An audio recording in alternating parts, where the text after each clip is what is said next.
For 8 years, I lived next door to a woman with a young son. My son always warned me, "Dad, stay away from her. She's dangerous." So he built a 10-foot fence to separate the two houses. I believed him, but I still secretly cared for her and the boy through a hole in the fence. Until the day she died, no one came to her funeral. A lawyer handed me an envelope. When I opened it, I was so shocked I could barely stand. And in that moment, I realized the most dangerous person in this story was the one I trusted the most. Thank you for being here with me. It truly means a lot. Before we continue, take a moment to comment where you're watching from. Sometimes stories like this aren't about what is real or not, but about the choices we make and the truths we ignore. And maybe there's something in it worth reflecting on for ourselves today. The funeral was on a Tuesday. I stood alone at the grave, rain soaking through my coat. The cemetery stretched out in every direction, gray stones, brown grass, bare trees, against a darker sky. The casket was already lowering into the earth. No flowers, no reception, no one else, just me. I didn't know Emma Carter well. For 8 years, she'd lived next to my son's house, but we'd never spoken more than a few words.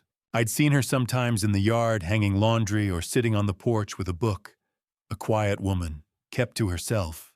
2 weeks ago, my son David had pulled me aside after Sunday dinner. "Dad," he'd said, his voice tight. "Stay away from that woman next door." "Emma, why? She's dangerous. She's been spreading lies about Sarah and me." "Just trust me, okay?" I'd nodded. David was my son. I trusted him. But 3 days ago, I'd seen the obituary. Emma Carter, 35, passed away unexpectedly. Survived by her son Liam, age 8. Unexpectedly, she was 35. Too young. So I came to the funeral, and no one else did. The rain picked up. I turned to leave, but a woman in a dark coat stepped into my path. "Mr. Harrison," I stopped. She was mid-40s, sharp-eyed professional. "Yes, my name is Jennifer Wells. I'm an attorney." She pulled out a large envelope, slightly damp. "Emma Carter left this for you. She asked me to deliver it personally after her passing." My name was written across the front. Thomas Harrison. "Why me?" She looked at me with something like pity. "She said you'd understand once you read it." Before I could ask anything else, she turned and walked away, disappearing between the graves. I stood there holding the envelope. The rain drummed against the paper. I didn't open it in the car. I didn't open it on the drive home. I waited until I was alone in my kitchen. The door locked the lights off. I sat at the table and tried to steady my hands. Finally, I tore it open. Inside were 3 things: a letter, a stack of documents, and a sealed envelope marked DNA test results. I unfolded the letter first. 6 pages handwritten. "Dear Thomas, if you're reading this, I'm gone.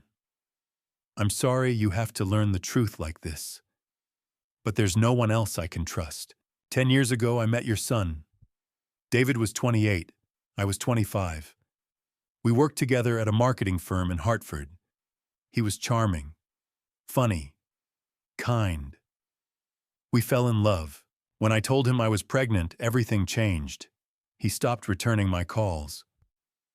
2 weeks later, I saw him in town with another woman, Sarah. 3 months later, they were married. I didn't understand. Then one night, David came to my apartment. He was drunk. He looked terrible. And he told me something I'll never forget.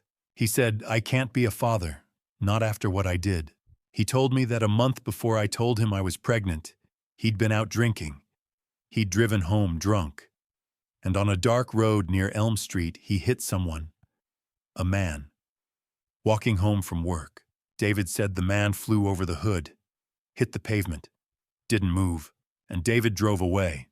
He was too scared to stop. Too scared to call for help. He took his car to a private garage the next morning, paid cash to have the damage fixed, and never spoke of it again. "Thomas, your son took a man's life." And he ran. I stopped reading. My chest felt tight. I couldn't breathe. David, my son. I forced myself to keep reading. I didn't know what to do. I was 25, pregnant, and alone. David stopped coming around. Sarah moved in with him, and I had Liam. For 8 years, I raised him by myself. I worked 2 jobs. But I couldn't stop thinking about that man, the one David hit. So 2 years ago, I bought the house next to David's. I wanted Liam to know his father, even if David refused to acknowledge him. But it didn't go the way I thought. David and Sarah built a fence, 10 feet high.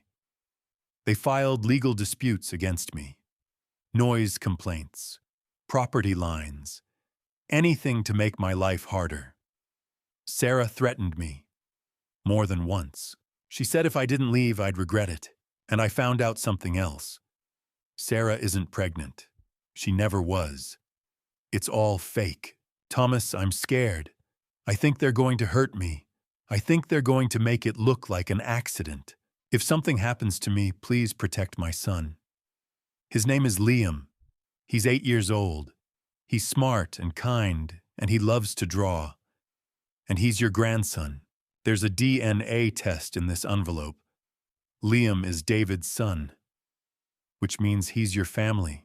Don't let them win. Don't let David bury the truth again. Please, protect him. Emma, I set the letter down. My hands were shaking. I reached for the sealed envelope, ripped it open. The results were printed on thick paper, stamped with a medical lab logo. Paternal grandfather Thomas Harrison. Child Liam Carter.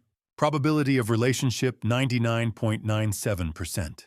I stared at the numbers. Liam, my grandson. I'd never known he existed. For 8 years, David had let this boy live next door and never said a word. I looked at the stack of documents Emma had left. Photographs, receipts, printed articles. There was a photo of a street at night. Police tape. A body covered with a tarp. Hartford Courant, August 16, 2015. Hit and run claims life of local man. There was a receipt from a body shop dated 2 days later. Cash payment. No name. There were printed emails, threats, legal filings, and there was a small notebook, Emma's handwriting. Pages of dates, times, incidents. March 10th, 2024. Sarah told me, if you don't leave, you'll regret it. 10 days ago. 3 days before Emma died, I sat in the dark for a long time. The rain had stopped. The house was silent. I thought about my son. David had been a good kid. Bright. Hard-working. He'd gone to college, gotten a good job, married a woman I thought was decent. I'd been proud of him. But sitting there in the dark, holding that letter, I realized something. I didn't know him. I didn't know the man who could take someone's life and walk away. I didn't know the man who could abandon his own child. I didn't know the man who could let a woman, his child's mother, live in fear for 8 years while he built a fence and pretended she didn't exist. I'd spent 68 years believing I knew my son. That night I realized I'd never known him at all. I stood and walked to the window. The house next door was dark. No lights. No car in the driveway. Just emptiness. It hadn't always been that way. 8 years ago, on a warm September afternoon, I'd been sitting in this same spot when I saw the moving truck pull up. A young woman climbed out, mid-20s, dark hair in a ponytail, exhaustion in every line of her face. Behind her, a toddler wobbled on unsteady legs. I didn't think much of it. New neighbors. But the next morning, I woke to the sound of construction. David and Sarah were building a fence. Not a small one. A 10-foot barrier of solid wood planks running the entire length of the property line. By the end of the day, the neighbor's house had vanished behind it. I walked over that evening. "What's all this?" I asked David. He didn't look at me, just kept hammering. "Security." "Security from what?" "From her." He jerked his head toward the fence. "That woman moved here on purpose. She's been stalking us." I frowned. "Stalking you? She's dangerous. Sarah's scared. Just stay away from her, okay?" I looked at the fence. 10 feet of wood. Like a wall. "All right," I said. I trusted him. He was my son. A few months later, I was walking my yard when I noticed a gap at the base of the fence. The wood had rotted, leaving a hole about the size of a dinner plate. I bent down, peered through. On the other side, a little boy sat alone in the grass. He couldn't have been more than a year old. Dark hair, big eyes. He held a stick, dragging it through the dirt. Then he looked up, saw me, and started to cry. I reached through the hole, waving gently. Hey, it's okay." The boy stopped crying, stared at me. I reached into my jacket pocket. I'd been carving that morning, a little wooden bird. Nothing fancy. I held it out through the hole. The boy blinked, crawled closer, took the bird, and smiled. "Liam," a woman's voice, sharp, scared. Emma appeared. She scooped the boy up, her eyes darting to the fence. "I'm sorry," I said quickly. "He was crying. I just wanted to help." She looked at the hole, at me, at the wooden bird in Liam's hands. Who are you?" "Thomas. I live next door." Her face changed. Something flickered in her eyes. "You're David's father." "Yes." She stepped back, holding Liam tighter. "It's all right," I said. "I'm not here to bother you." She looked at me for a long time. Then at Liam, who was turning the bird over and over, fascinated. "You carved that?" "Yes. It's beautiful." She sat down in the grass. Liam squirmed in her lap, clutching the bird. "My name is Emma," she said quietly.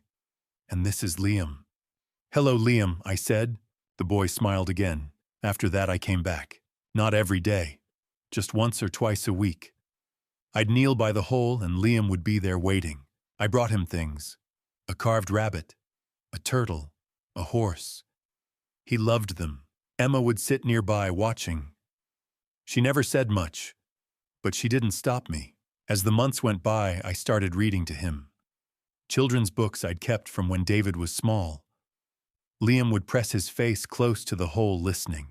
When he got older, 3, then 4, I taught him how to hold a piece of wood, how to make the first cut, how to see the shape hiding inside. By the time he was 5, he'd carved his first animal, a duck. Lopsided and rough, but his. He was so proud. Emma started bringing me coffee. She'd sit on her side of the fence, I'd sit on mine, and we'd talk while Liam played. She told me about her life. She worked 2 jobs, waitressing in the morning, housekeeping in the evening. Always tired, always stretched thin. "It's just the 2 of us," she said once. "His father's not in the picture." I didn't ask. It wasn't my place. But I saw the strain, the dark circles, the trembling hands. And I saw how David and Sarah treated her. Legal disputes, constant complaints, letters from lawyers. Over 8 years, Emma spent over $8,000 defending herself. Property lines, noise complaints, harassment accusations that went nowhere. One day, I saw Sarah scream at her in the grocery store parking lot. Emma just stood there holding Liam's hand, her face blank. I wanted to say something, but David had told me to stay away, and I'd listened. 6 months before Emma died, she said something that stuck with me. We were sitting by the fence. Liam was inside napping. "Thomas," she said quietly. "Can I ask you something?" "Of course." She hesitated. "If something happens to me, will you look after Liam?" I frowned. "What do you mean?" "They're hiding something terrible. Your son and his wife. I can feel it. And I'm scared that one day—" She stopped. "They're going to what?" She shook her head. "Never mind. Forget I said anything." But I didn't forget. I should have pressed her. Should have asked what she meant. But I didn't. 2 weeks ago, I saw the obituary. Emma Carter, 35, died unexpectedly in a car accident. Survived by her son Liam, age 8. Unexpectedly, I thought about that conversation, about the fear in her voice, and I went to the funeral. Now, standing in my kitchen, I looked at the 22 wooden animals lined up on the table. Emma had kept every one, saved them, left them for me. I picked up the first one, the little bird I'd given Liam when he was a year old, worn smooth from small hands holding it. I thought about the 8 years I'd spent kneeling by that fence, reading stories, teaching a little boy how to carve, watching him grow.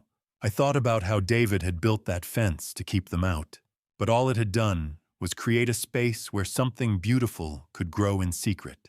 And now Emma was gone. Liam was alone. For 8 years I'd watched that boy grow up through a hole in a fence. Now I knew the truth. He was my grandson, and my son had tried to erase him. My hands shook as I picked up the phone. I'd been sitting at the kitchen table since dawn, staring at the 22 wooden animals I'd carved for Liam over 8 years. The DNA test results lay beside them, the numbers sharp and undeniable. 99.97%. I had a grandson, and he was alone. I dialed the number I'd found online, Child Protective Services, Hartford office. The phone rang 3 times before a woman answered. CPS, this is Ms. Anderson. I cleared my throat. My name is Thomas Harrison. I'm calling about a boy, Liam Carter. He's 8 years old. I believe he's in your care. A pause. Are you a relative, Mr. Harrison? Yes. My voice cracked. I'm his grandfather. 2 hours later, I had an appointment. Friday morning. A supervised visit. Ms. Anderson had been kind but cautious. She'd asked questions how I knew Liam, why I hadn't come forward sooner. I'd told her the truth, or part of it. I didn't tell her about the letter, or the hit and run, or the fact that my son had spent 8 years trying to erase his own child. Not yet, but there was something I needed to do first. I called David. He sounded surprised. Is everything okay? I need to see you, I said. Can you come by the house? When? Now. A pause. All right. I'll be there in 20 minutes. He arrived in 15. I opened the door and stepped aside. He walked in, his eyes scanning the room. What's this about? He asked. I didn't sit. I went to a funeral yesterday. His face went still. Whose? Emma Carter's. For a moment, he didn't move. Then he shook his head, let out a bitter laugh. Dad, I told you to stay away from her. She's gone, David. She can't hurt anyone now. Good. He looked at me, his jaw tight. That woman was dangerous. She was obsessed with us. Is that why you built the fence? Yes. And the legal disputes, the harassment. She was the one harassing us. His voice rose. She moved in next door on purpose. She followed Sarah. She spread lies. We had to protect ourselves. I took a step forward. What about Liam? David's face changed. Just for a second. A flicker of something, fear, maybe. Or guilt. Who? Her son, Liam. He's 8 years old. I don't know anything about her kid. He turned toward the door. Look, Dad, I don't know what she told you, but she didn't tell me anything. I reached into my pocket and pulled out the folded paper. This did. I handed him the DNA test. He stared at it. Didn't take it. What is that? Read it. He snatched the paper, unfolded it. His eyes moved across the page, and I watched the color drain from his face. Where did you get this? Emma left it for me, along with a letter.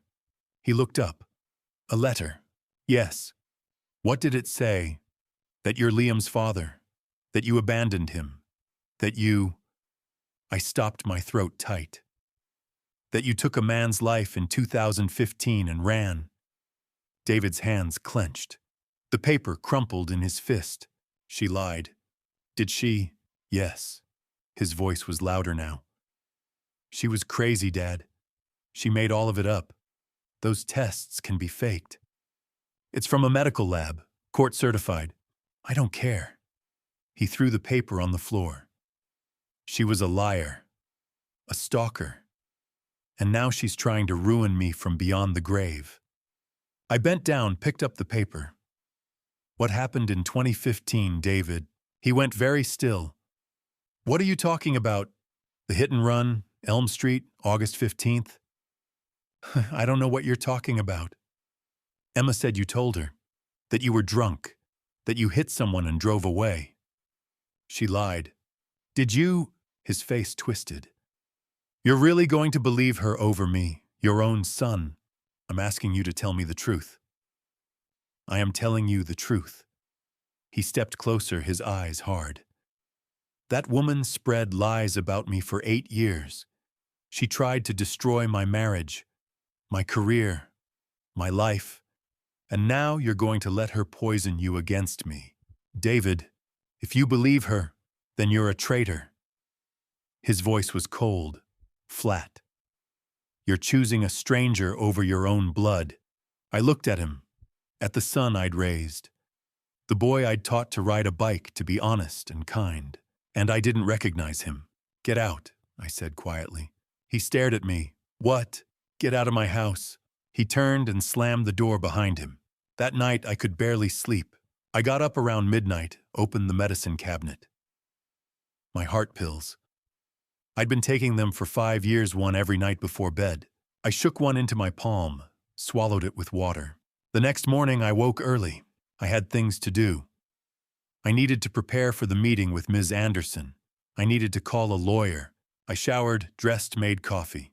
And then I got in the car. I was halfway to the CPS office when it started. A tightness in my chest. A strange numbness in my fingers. I blinked. The road blurred. The tightness spread.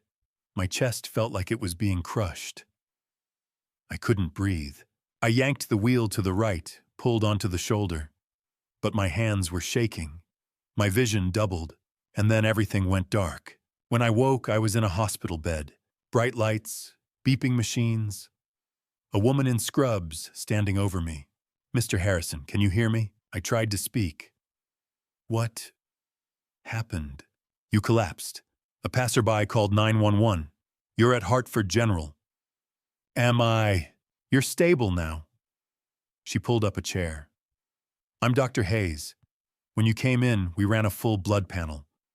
Your medication levels were dangerously high. 4 times the normal dose." I frowned. "That's not possible. I only take 1 pill a night." "I believe you," she said. "But the pills you've been taking, they're not the right dosage. Someone replaced your medication. The pills in your bottle are double strength. If you'd kept taking them, you would have had a stroke. Or worse." The room felt very cold. Someone tampered with them. Yes, I thought about the medicine cabinet. About who'd been in my house.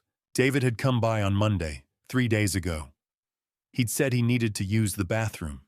He'd been gone for 5 minutes. No, I couldn't believe it. I didn't want to believe it. But the thought was there, sharp and terrible. I had raised him. I had loved him. And now he might be trying to make me disappear. The machines hummed their steady rhythm, but I couldn't find any peace. I'd been staring at the ceiling tiles for what felt like hours, counting them, losing count, starting over. White squares with gray speckles. My mind kept wandering back to the same thought: someone had opened my pill bottle, switched out my medication, and waited for me to take it. Dr. Hayes had explained it that morning. Her voice careful and steady. "Mr. Harrison," the blood work came back. "Your medication, the one you take for your heart, it wasn't what it should have been. Someone altered the dosage. 4 times the normal strength." She'd paused. "If you'd taken another dose, or if the ambulance had arrived 10 minutes later..." She didn't finish the sentence. She didn't have to. A knock on the door pulled me out of the spiral. Mr. Harrison. A man in his early 50s, stepped in, badge clipped to his belt, navy jacket, tired eyes. He looked like someone who'd spent 20 years asking hard questions. "I'm Detective James Miller," he said, offering his hand. "Hartford Police Department. I need to ask you some questions, if you're up for it." I nodded and pushed myself up against the pillows. Miller pulled a chair over and sat, flipping open a small notebook. "Dr. Hayes briefed me on your condition. She said your medication was tampered with. So let's start from the beginning. What happened?" I took a breath and told him everything. I told him about the funeral, the envelope, Emma's 6-page letter explaining how my son had abandoned her 10 years ago when she told him she was pregnant. How David had been behind the wheel in a 2015 accident that ended a man's life, then walked away. How Emma had moved into the house next door 8 years ago, only to be met with a 10-foot fence and years of cruelty. I told him about the DNA test. 99.97%. Liam was my grandson. Miller wrote quickly, his pen scratching across the page. He didn't interrupt. Just let me talk. Hun, she warned me, I said, my voice shaking. 6 months before she passed. She told me they were hiding something terrible. Miller looked up. And 2 weeks later, she was gone. Car accident, I whispered. But it wasn't an accident. Her brakes were cut. He leaned forward. You have proof. I nodded toward the bag on the chair by the window. It's all in there. Miller stood and pulled out the contents one by one. Emma's letter, the DNA report, 47 photographs, lawsuit paperwork, threatening messages, and at the bottom, a thick file. What's this? He asked, holding up a notebook. Her diary, I said. I haven't read all of it yet, but there's enough. He flipped it open, scanning a few pages. His jaw tightened. And this, he held up a stapled document. Forensic report, I said quietly. The mechanic who inspected her car found the brake line had been cut. Clean cut. Not wear and tear. Miller set everything down and turned back to me. Mr. Harrison, I'm going to be straight with you. What you're telling me, if it's true, means we're looking at something a lot bigger than tampering with medication. We're talking about a possible investigation going back to 2015. The word hung in the air. I know, I said. He sat back down. Do you believe your son is responsible? I hesitated. Part of me wanted to say no, wanted to defend him, wanted to believe that the boy I'd raised couldn't do something like this. But the other part of me remembered the look in his eyes 2 days ago. The anger, the denial. I don't know, I finally said. But someone tried to harm me, and I can't ignore that. Miller nodded. I'm going to start an investigation. Today. I'll get a warrant to search your son's home, pull any security footage from your neighborhood, and contact the family of the man who was hurt back in 2015. Relief washed over me. Thank you, I said. He stood, gathering the evidence into a bag. You'll need to stay somewhere safe for a few days. Do you have family friends? I shook my head. Not really. Then I'll arrange a hotel. We'll keep it quiet. That afternoon, my phone rang. I didn't recognize the number, but I answered anyway. Dad. It was Sarah. Her voice was calm. Too calm. I heard you're in the hospital, she said. David's very upset. He thinks you've been talking to the police. I didn't respond. You're making a mistake, she continued. We're your family. Not some woman who spent 8 years trying to harm our lives. Not some child who isn't even part of this family. He's part of this family. I said, my voice harder than I expected. His name is Liam, and he's my grandson. There was a pause. Then quietly. You don't know what you're doing. She hung up. 3 days later, Dr. Hayes cleared me to leave. Detective Miller was waiting in the lobby. He drove me to a small hotel on the edge of town, nothing fancy, just clean and quiet. He handed me a key card and a business card with his direct number. Stay here for now, he said. Don't go back to your house until I give you the all clear. And if anything feels off, you call me. I nodded. Before he left, he added, Ms. Park from Child Protective Services will call you tomorrow morning. She's arranging a supervised visit with Liam. My heart skipped. Tomorrow, he confirmed. You'll finally get to meet him. That evening, I walked to a small shop 2 blocks from the hotel. I bought a picture book, a set of colored pencils, and a wooden puzzle shaped like a train. Back in the hotel room, I pulled out my carving tools and a small block of pine I'd kept in my jacket pocket. I worked slowly, carefully, shaping the wood into a bird, a robin like the ones that used to nest in the oak tree in my backyard. When I finished, I carved 5 words along the base. For my grandson with love. I set it on the nightstand and lay back on the bed. Tomorrow I would meet him, my grandson, Liam, and I had no idea what I was supposed to say. I'd rehearsed this moment 100 times in my head. But now that it was here, sitting in the narrow waiting room of the Child Protective Services office, I couldn't remember a single word. The walls were painted a pale yellow, probably meant to feel cheerful, but it just looked tired. There were posters about foster care, a plastic bin of toys in the corner, and a clock that ticked too loud. I sat with my hands folded in my lap, the wooden bird I'd carved last night tucked safely in my jacket pocket. The door opened. Mr. Harrison. A woman in her 40s stepped out, clipboard in hand, her smile warm but professional. "I'm Ms. Angela Foster. We spoke on the phone yesterday." I stood, shaking her hand. "Yes. Thank you for arranging this." "Of course," she said. "This is Dr. Grace Bennett, our child psychologist. She'll be sitting in on the visit today just to make sure Liam feels comfortable." Dr. Bennett was younger, maybe late 30s, with kind eyes and a calm voice. She shook my hand gently. "It's nice to meet you, Mr. Harrison. Liam's been through a lot. We're taking this slow."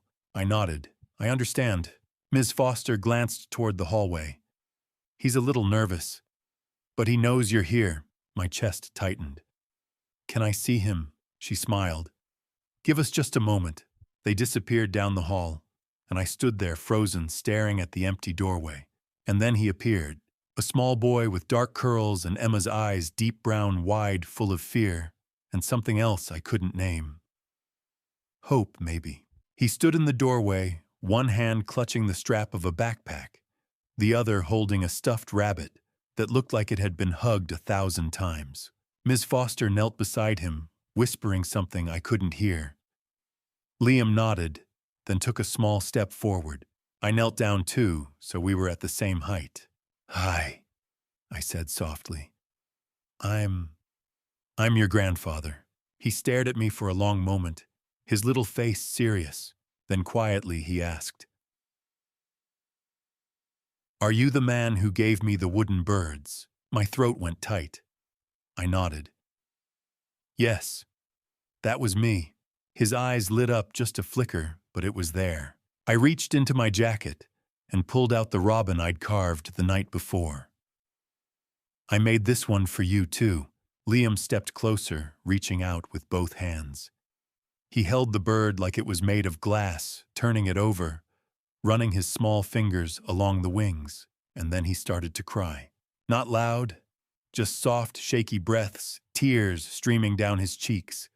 "Mama said you were the only one who really cared," he whispered. I couldn't hold it together anymore. I pulled him into my arms, and he buried his face in my shoulder, clutching the wooden bird tightly. "I'm here now," I said, my voice breaking. "I'm here, and I'm not going anywhere." We sat together on the floor, Dr. Bennett watching quietly from a chair nearby. Liam didn't let go of the bird. He held it in one hand and kept the other on my arm like he was afraid I might disappear. "Can I ask you something?" I said gently. He nodded. "Your mama, did she ever talk to you about the people next door?" His face darkened. The bad man and the angry lady. I felt a chill run through me. "What did she say about them?" Liam looked down, fidgeting with the bird. "She said the bad man used to be nice, but then he changed. And the angry lady, she yelled a lot. Mama was scared of her." "Did you ever see them?" I asked carefully. He nodded. "Sometimes. The angry lady had yellow hair. She came to our house once and yelled at Mama. I hid in my room. I glanced at Dr. Bennett. She gave me a small nod as if to say, 'Keep going.' Liam," I said softly, "do you remember the night before your mama's accident?" He was quiet for a long moment. Then he whispered, "I saw her." "Also who?" "The yellow-haired lady. She was by Mama's car. I looked out my window because I heard a noise. She was bending down near the wheel." My heart stopped. Dr. Bennett leaned forward. "Liam, that's very important. Do you think you could draw what you saw? He looked up at her, then at me. Will it help? Yes, I said. It will help a lot. Dr. Bennett brought over a small table, some paper, and a box of crayons. Liam sat cross-legged on the floor and started drawing. He worked slowly, carefully. First he drew a house, his house, I guessed. Then a car. And then, in the corner, a woman with long yellow hair kneeling by the car's front wheel, holding something in her hand. When he finished, he looked up at me. Is this okay? I swallowed hard. It's perfect, buddy. Detective Miller had been waiting in the hallway. Ms. Foster called him in, and he knelt beside Liam's drawing, studying it closely. You did a great job, Liam, Miller said. Can I take a picture of this? Liam nodded. Miller pulled out his phone and snapped a few photos, then stood and looked at me. His expression was grim. We'll use this, he said quietly. Before we left, Liam ran back to his foster room and returned with a small duffel bag. He unzipped it and carefully pulled out 22 wooden animals, every single one I'd ever given him. They were lined up, neatly wrapped in a soft cloth. Mama kept them safe, he said. She told me they were special. She said you were a good man. She said you'd protect me. I knelt down again, looking him in the eye. I will, Liam, I promise. You're never going to be alone again. He hugged me then tight, like he'd been waiting his whole life to do it. As we walked out of the building, Detective Miller pulled me aside. We got something, he said. Security footage from your street. David's car was parked outside Emma's house the night before the accident. He was there for 20 minutes. I felt the ground shift beneath me. We're building a case, Miller continued. Attorney Wells is filing for emergency custody on your behalf. It's going to take a few weeks, but we're moving fast. I nodded, still trying to process it all. Then his phone buzzed. He glanced at the screen, frowned, and looked back at me. There's someone who wants to talk to you, he said. The wife of the man who was hurt back in 2015. Her name is Maria Rodriguez. I stared at him. She knows everything, Miller said. And she's been waiting a long time for someone to listen. I didn't know what to expect. A widow who'd spent 9 years searching for answers. A woman whose husband had been taken from her by my son. The coffee shop was quiet that afternoon. Just a few people scattered at small tables, laptops open, voices low. I'd arrived early, ordered a black coffee I couldn't drink, and sat by the window watching the door. Detective Miller had called her, told her I had information, told her it was time. When she walked in, I knew her immediately. A woman in her early 50s stood near the entrance, scanning the room. She had dark hair streaked with gray, pulled back in a simple ponytail. She wore a nurse's scrubs under a worn jacket like she'd come straight from a shift. Her eyes were tired, the kind of tired that didn't come from one bad night, but from years of carrying something too heavy. She saw me and walked over. Mr. Harrison, I stood, offering my hand. Yes, Mrs. Rodriguez. Thank you for meeting me. She shook my hand, firm, steady, and sat down across from me.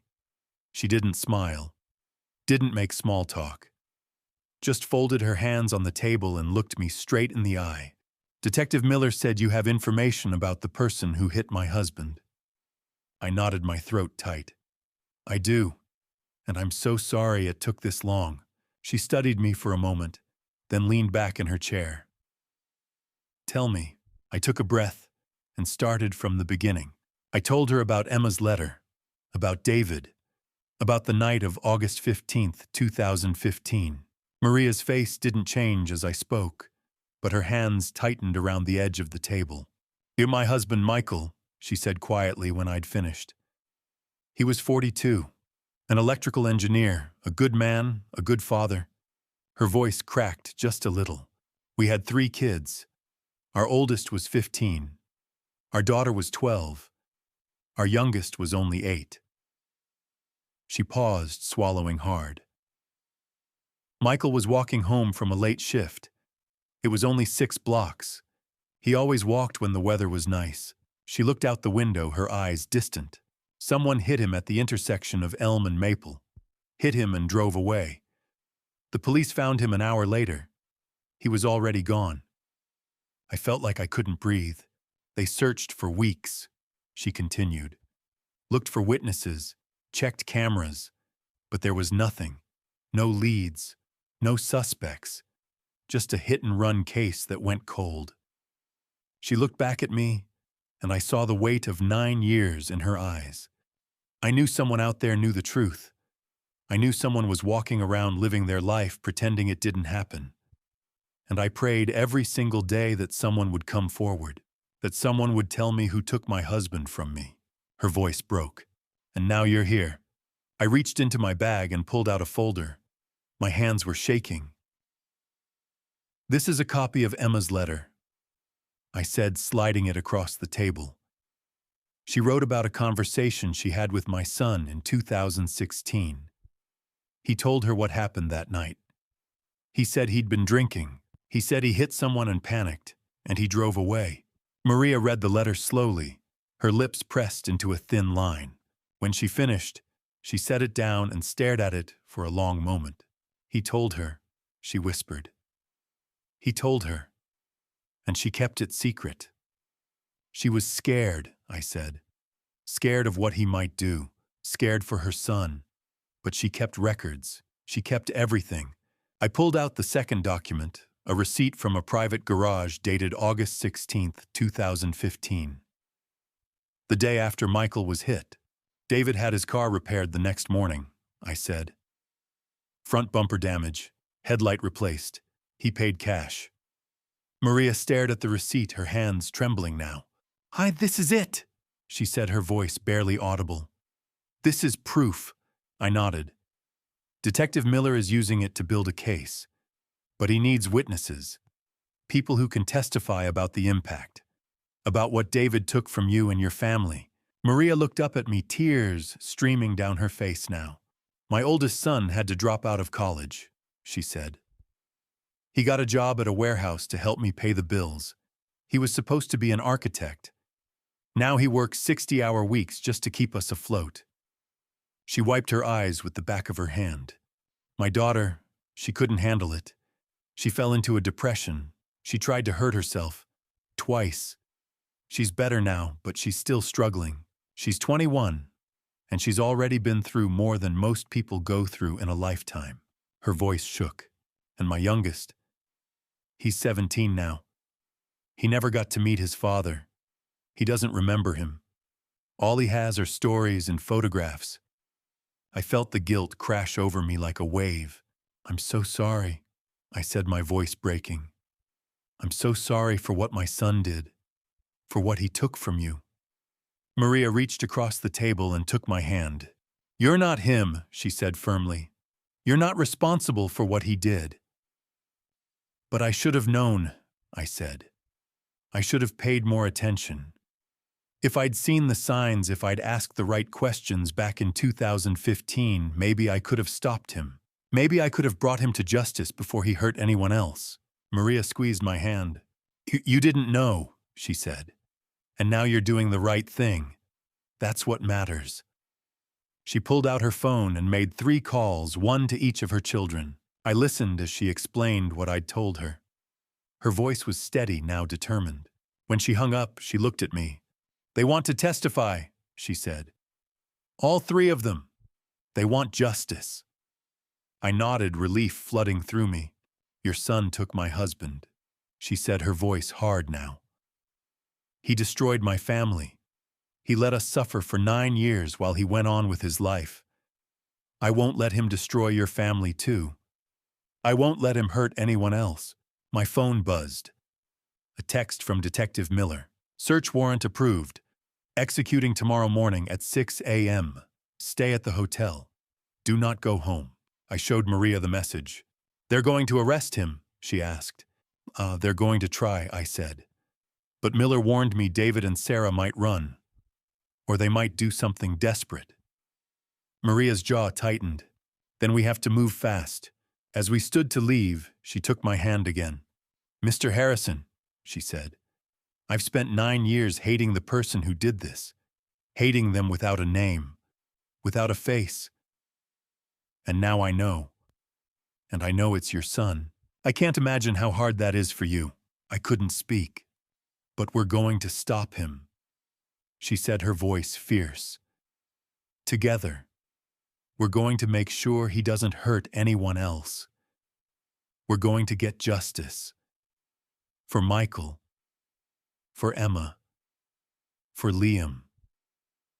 For all of us. I nodded, tears blurring my vision. Together, I said. She squeezed my hand one more time, then turned and walked out into the gray afternoon. I stood there for a long moment, staring at the empty table, the letter, the receipt. My son had destroyed so many lives, and tomorrow it would all come to light. If you're still here, comment still watching, so I know you're with me. And tell me this. If you were in my place, would you keep digging for the truth? Even if it meant everything could fall apart. Because what happened next wasn't just shocking, it changed everything. And just a quick note. The next part includes some dramatized elements for storytelling purposes. If this isn't for you, feel free to stop here. I woke to the sound of machines beeping. My head throbbed. My ribs ached. The fluorescent lights above were too bright, and for a moment I didn't know where I was. Mr. Harrison, can you hear me? A nurse leaned over me, checking the monitor beside the bed. You're at Hartford General. You were in a car accident this morning. Your brakes failed. You're very lucky to be alive. The accident, the tightness in my chest, the road blurring. It all came rushing back. What time is it? I croaked. 2:00 in the afternoon. 9 hours. I'd been unconscious for 9 hours. My phone buzzed on the table beside me. I reached for it with shaking hands. 3 missed calls. All from Detective Miller. I pressed call back. He answered on the first ring.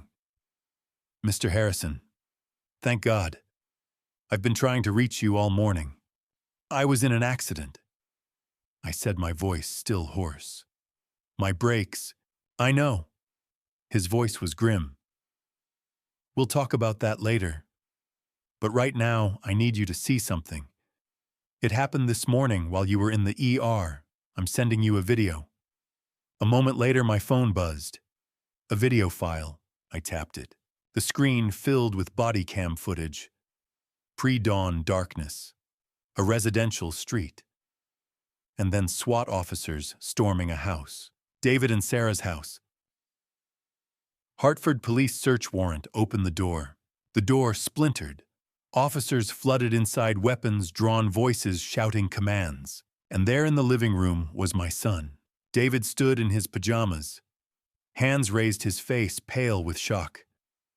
Sarah stumbled out of the bedroom, her mouth open in a scream I couldn't hear through the footage. Within seconds, both of them were on the ground, hands cuffed behind their backs. I watched numb as they were hauled to their feet and led outside.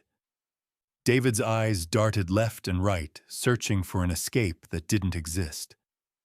Sarah's face was a mask of fury. 2 patrol cars waited in the driveway. They were separated, David in one, Sarah in the other. The doors slammed shut. The video ended. I sat there staring at the black screen, my heart pounding. My son, in handcuffs. 2 hours later, Detective Miller arrived at the hospital. He pulled a chair close to my bed and set a thick evidence bag on the table between us. We executed the search warrant at 6 this morning, he said. While you were in surgery.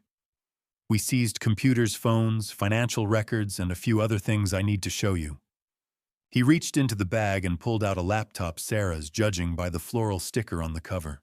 We found her search history, Miller said, opening a file on his phone and turning the screen toward me. I read the list. How to cut brake lines. Undetectable substances for elderly patients. Life insurance payout after accidental death. Countries without extradition treaties. My stomach turned. All of these searches were made in the 2 weeks leading up to Emma Carter's death, Miller said quietly. And again, 3 days ago. Right before your accident. He reached into the bag again. This time he pulled out a bank receipt. March 14th, 2 days after Emma died. Sarah withdrew $15,000 in cash. No explanation. No paper trail. I stared at the receipt.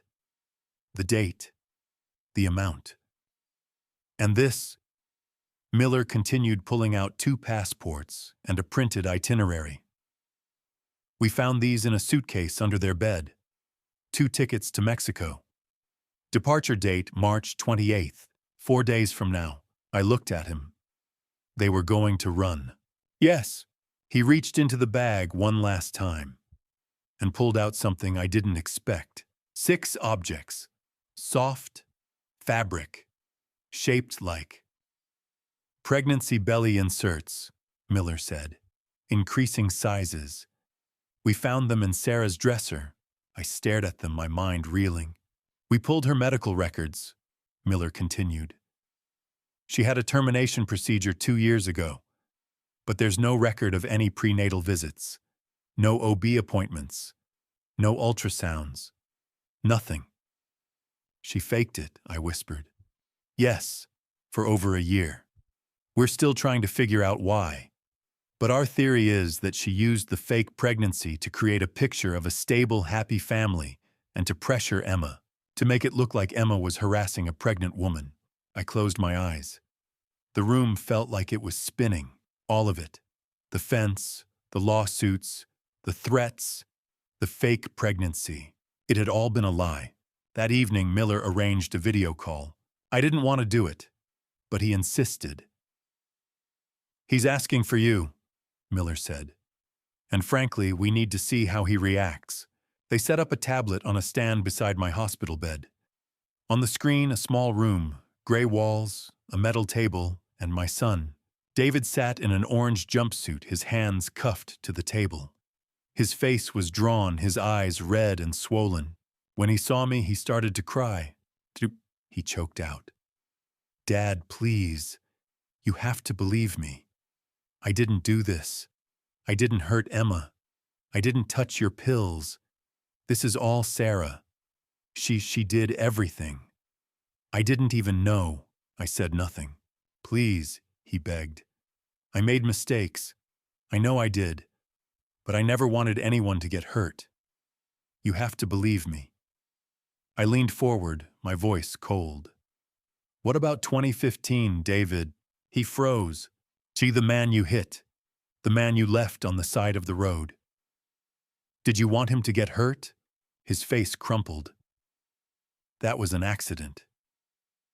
I was young. I was scared.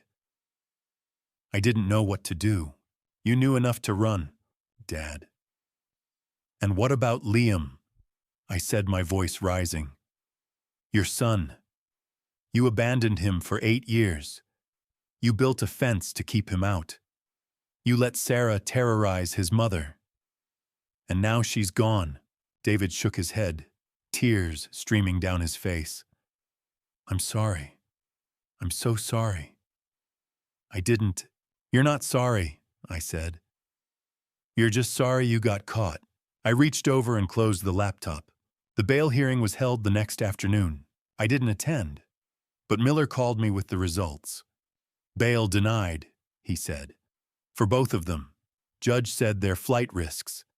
The evidence is overwhelming fake identities and the suitcase cash withdrawal tickets to Mexico, plus the severity of the charges. What are the charges? I asked. For David, vehicular manslaughter in the 2015 case. Conspiracy, accessory to attempted harm. For Sarah, first-degree intentional harm in Emma Carter's death. Conspiracy, attempted harm against you. If convicted, David's looking at 40 to 50 years. Sarah's looking at life without parole. I closed my eyes. Life without parole. The trial's set for 60 days from now, Miller continued. We'll need you to testify, and we'll need Liam if Dr. Bennett clears him. I'll be there, I said. That night, my phone rang. Unknown number.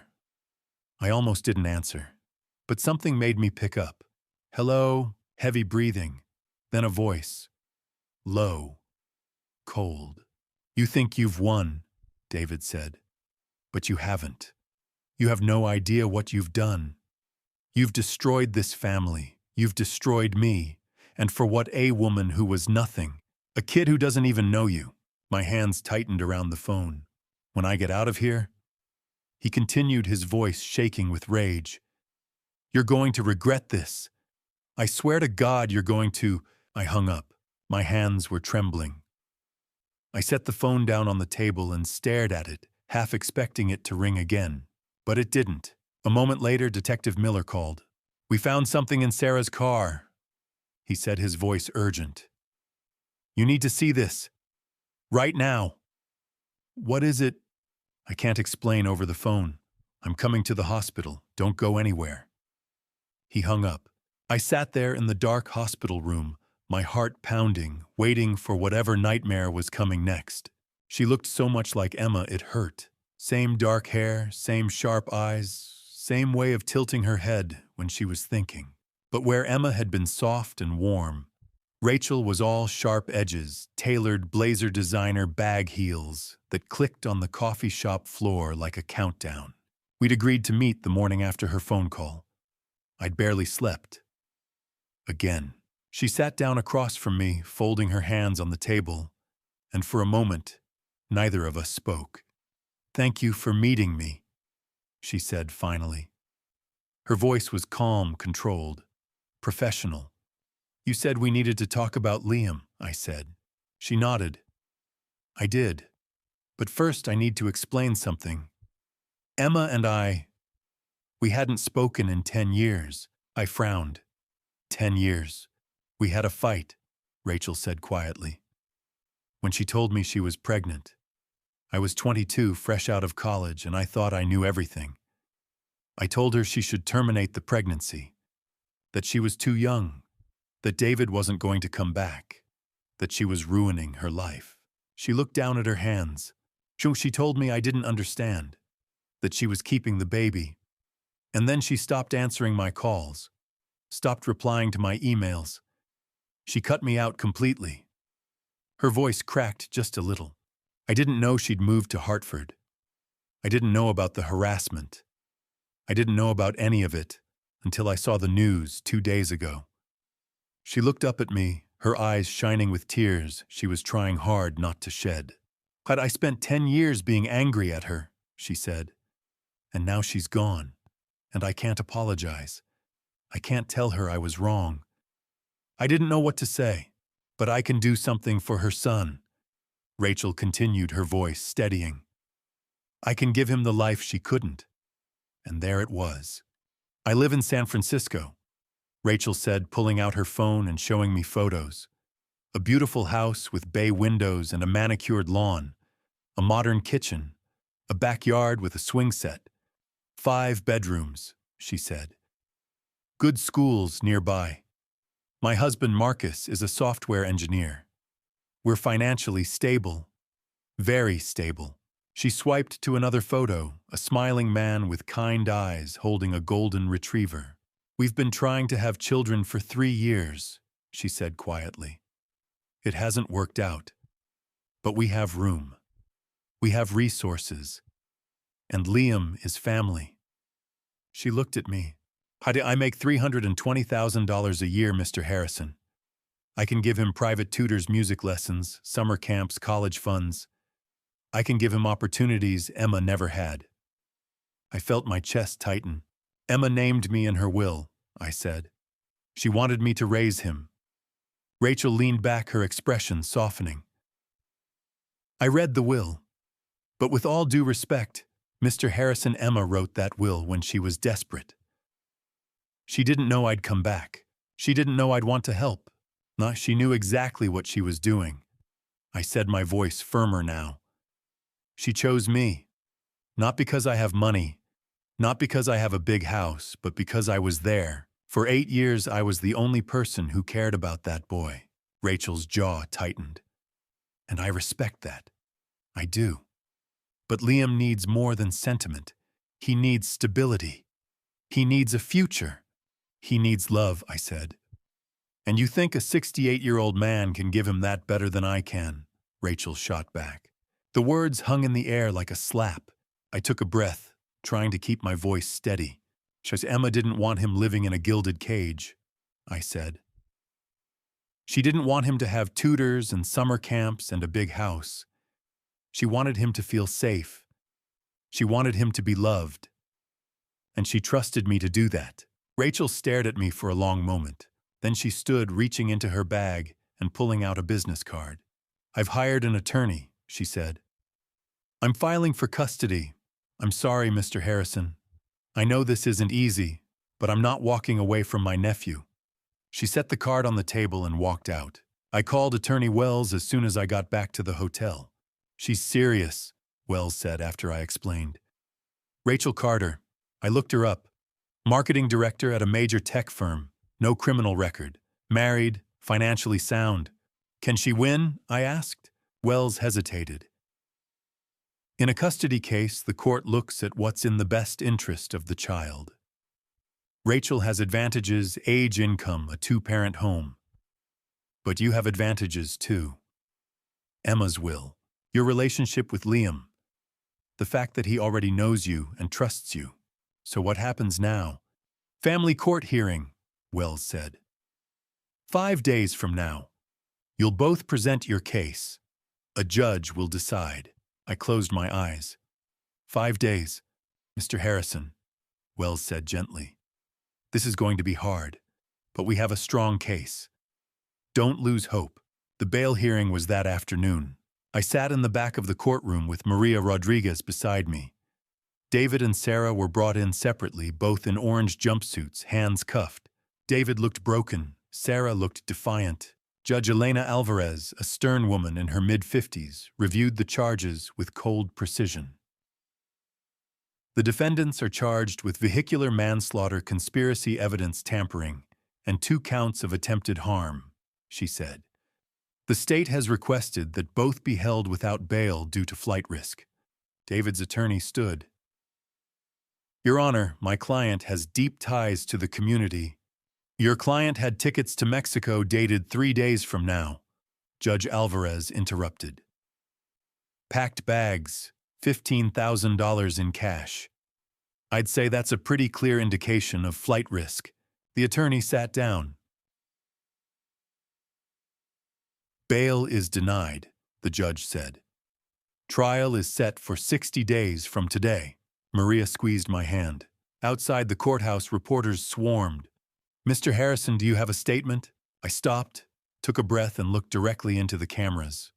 "My son is responsible for terrible things," I said, "and I will not defend him.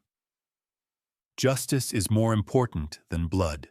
The cameras flashed, questions exploded, but I walked away. That night my phone rang. An unknown number. A recorded message. "You have a call from an inmate at Hartford Correctional Facility." I almost hung up, but I didn't. "Dad," David's voice, quiet, cold. I just want you to know," he said, "if you take that boy away from me, if you try to turn him against me, you're going to regret it." My blood ran cold. "You already lost him," I said, "the day you abandoned him." I hung up. 10 minutes later, Detective Miller called. "Mr. Harrison," he said, "we found something in Sarah's car. You need to see this right now." Miller laid the evidence bag on the hospital table like he was handling something dangerous. I'd been in the hospital for 2 days. Cracked ribs, broken wrist, bruises that went bone deep. Every breath hurt. Every movement reminded me of the crash, the sickening lurch, the crunch of metal the moment the world flipped upside down. But I was alive. Miller pulled up a chair beside my bed. "How are you feeling?" "Like I got hit by a truck," I said. He almost smiled, but his face was too grim. "Mr. Harrison, we found something in Sarah's car. The trunk.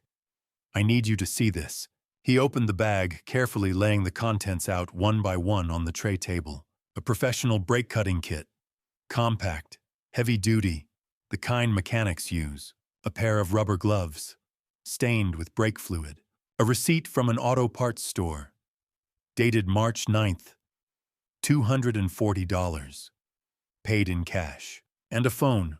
Small, cheap, The kind you buy at a gas station and throw away after. A burner phone. Miller turned it on. The screen flickered to life. 37 messages, he said.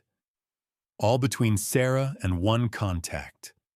No name, just a number. He scrolled through them. I watched the dates pass. March 8th, March 10th, March 22nd. He stopped on one message, held the phone so I could read it. March 8th, 11:47 p.m. Cut the brake lines tonight. Make it look like an accident. 5,000 when it's done. I felt the air leave my lungs. Miller scrolled down.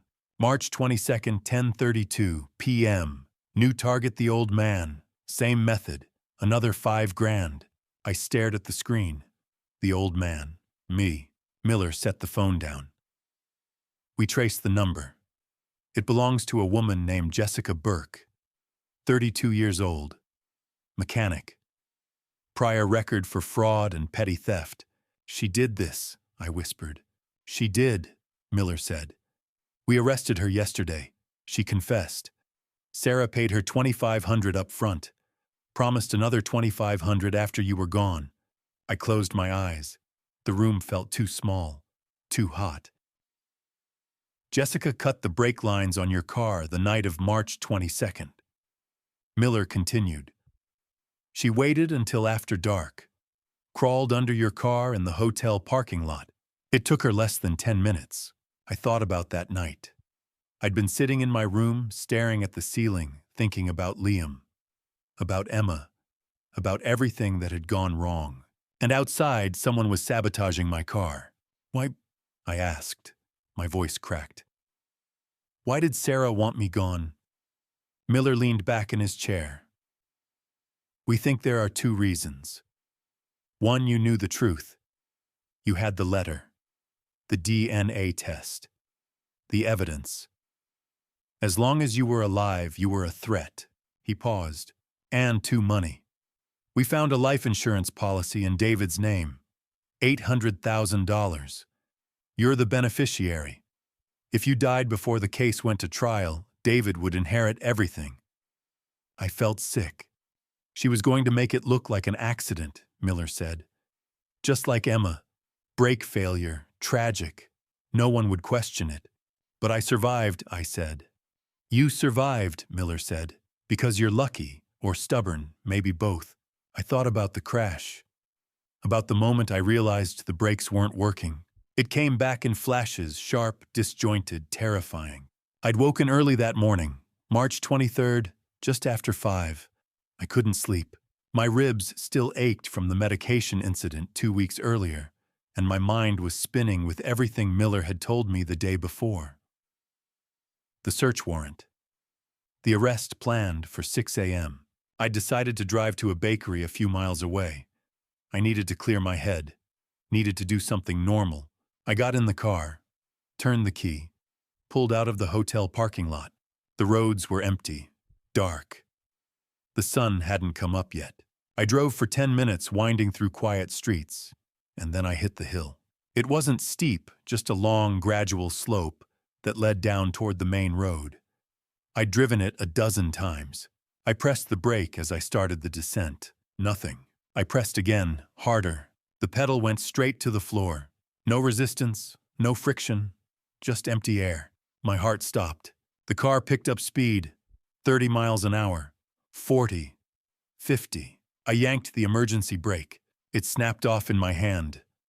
Broken. The car was flying now. The road blurred. The intersection at the bottom loomed closer, red light, cross traffic, no way to stop. I had seconds. I yanked the wheel hard to the right, aiming for the median strip, a raised concrete barrier separating the lanes. Better to hit that than another car. Better to crash than to hurt someone else. The tires screamed. The car lurched sideways, and then I hit. The airbag exploded in my face. The world spun. Metal shrieked. Glass shattered. The car flipped. I remember the weightlessness. The terrible, sickening moment of being upside down, suspended, waiting for the impact. Then the roof caved in, and everything went dark. When I woke, I was here. White ceiling tiles, beeping machines, a nurse telling me I'd been in an accident. But it wasn't an accident. It was attempted murder. Miller was watching me. You remember it now, I nodded. My throat was too tight to speak. The paramedics said you were unconscious for 20 minutes, Miller said. A passerby saw the crash and called 911. If they'd been a few minutes later, he didn't finish.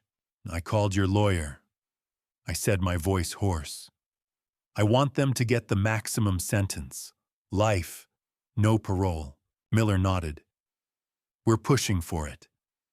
With the evidence we have, Jessica's confession, the text messages, the brake-cutting kit, Sarah's looking at first-degree charges. Premeditated. She planned this. She paid for it. And she almost succeeded. But she didn't, I said. No, Miller said quietly. She didn't. The next day, Ms. Foster brought Liam to visit. He stood in the doorway, small and scared, clutching that same stuffed rabbit. When he saw me bandaged, bruised wrist in a cast, his face crumpled. They hurt you again, he whispered. I held out my good hand. Come here, buddy. He ran to me, burying his face in my shoulder. I wrapped my arm around him, ignoring the pain in my ribs. I'm okay, I said. I'm still here. I was scared. He said, his voice muffled. Ms. Foster said you were in the hospital. I thought you were going to leave like Mama. My chest tightened. I'm not going anywhere, Liam. I promise. He pulled back, looking at me with those big, dark eyes, Emma's eyes. Are the bad people gone? He asked. Yes, I said. They can't hurt us anymore. Are you sure? I'm sure. He climbed carefully onto the bed, curling up beside me. I held him close, feeling his small body relax against mine. I'm scared, he whispered. I am too, I said. But we're going to be brave together. Okay. He nodded. We sat like that for a long time. Just the two of us. Quiet. Safe. 2 days later, the doctor cleared me to leave. Miller drove me back to the hotel. As we pulled into the parking lot, he turned to me. The family court hearing is tomorrow, he said. You and Rachel. The judge will make a decision. I looked at him. I survived 3 attempts on my life. You think I'm going to lose a custody battle? Miller smiled just a little. No, I don't think you will. I got out of the car, stood in the cool evening air, and looked up at the sky. Tomorrow I would fight for my grandson, and I would win. The courtroom was smaller than I'd expected. Quieter. Like a place where whispers decided fates. I sat at a wooden table on the left side of the room, Attorney Wells beside me, her briefcase open, papers neatly arranged. My left arm was still in a cast, the bruises on my ribs hidden under a pressed shirt and jacket. I dressed as well as I could. This mattered. Across the aisle, Rachel sat with her attorney, a man in an expensive suit, perfectly tailored, confident. Rachel looked composed, professional. Her hair pulled back, minimal makeup, a navy dress that said, responsible adult. She didn't look at me. At the front of the room, Judge Elena Alvarez sat behind the bench, reading through a file. She was in her mid-50s, gray hair, sharp eyes, the kind of person who'd heard every excuse and saw through all of them. Behind us in the gallery sat Ms. Foster and Dr. Bennett. And in a small chair near the judge's bench, Liam sat quietly holding that same stuffed rabbit. He looked so small. Judge Alvarez looked up.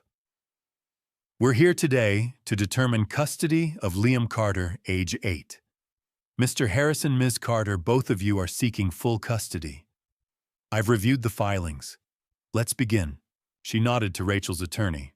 He stood buttoning his jacket and walked to the center of the room. Your Honor. He began, his voice smooth and practiced. My client, Rachel Carter, is Liam's maternal aunt. She's a marketing director at a Fortune 500 company in San Francisco, earning $320,000 annually. She owns a 5-bedroom home in a top-rated school district. She and her husband are financially stable with no criminal record, no history of substance issues, and a strong support network. He gestured toward Rachel. Ms. Carter deeply regrets the estrangement from her sister. But she's here now, ready to provide Liam with the life Emma couldn't: a stable home, excellent schools, every opportunity to thrive. He paused, letting the words settle. Mr. Harrison, on the other hand, is 68 years old. He's recently survived 3 separate incidents that put him in the hospital. His health is declining. And while I don't doubt his affection for the boy, we have to ask the difficult question: can he realistically care for an 8-year-old child for the next 10 to 15 years? He sat down. Judge Alvarez looked at Wells. Counsel. Wells stood. She was calm, steady. She'd been doing this for 30 years. Your Honor, she said. Emma Carter's will is clear. She explicitly named Thomas Harrison as Liam's guardian, not her sister, not a distant relative. Mr. Harrison, because for 8 years he was the only person who cared. She walked over to our table, picked up a folder, and held it up. Emma documented her reasons. She wrote about the bond between Mr. Harrison and Liam, about the trust, about the love. Rachel Carter, by her own admission, had not spoken to her sister in 10 years. She has never met Liam, never sent a card, never made a phone call. Wells set the folder down and looked directly at Rachel's attorney. My client is 68, yes, but he's in good health. He has $240,000 in savings, a home valued at $380,000, and a detailed plan for Liam's education and care. More importantly, he has something money can't buy: a relationship. Liam knows him, trusts him, loves him. She sat down. Judge Alvarez nodded. I'd like to hear from the parties. Ms. Carter, you may take the stand. Rachel stood, walked to the witness box, and was sworn in. Her attorney asked the first question. Ms. Carter, why are you seeking custody of Liam? Rachel took a breath. Because I failed my sister. 10 years ago, when she needed me most, I told her she was making a mistake. I told her to end the pregnancy. And when she refused, I walked away. I was young. I was selfish. And I've regretted it every day since. Her voice cracked. I didn't know what she was going through. I didn't know about the harassment, the fear. I didn't know she was raising Liam alone. And now she's gone. And I can't apologize to her. But I can help her son. I can give him the life she wanted for him. She looked at the judge. I know I wasn't there before, but I'm here now. Wells stood. Ms. Carter, have you ever met Liam? Rachel hesitated. No. Did you ever visit your sister in Hartford? No. Did you send money off her help? No. Wells paused. So, for 10 years, while Emma struggled to raise your nephew alone, you did nothing. I didn't know. You didn't ask, Wells said quietly. Rachel's face fell. She looked down at her hands. Judge Alvarez gestured to me. Mr. Harrison, please take the stand.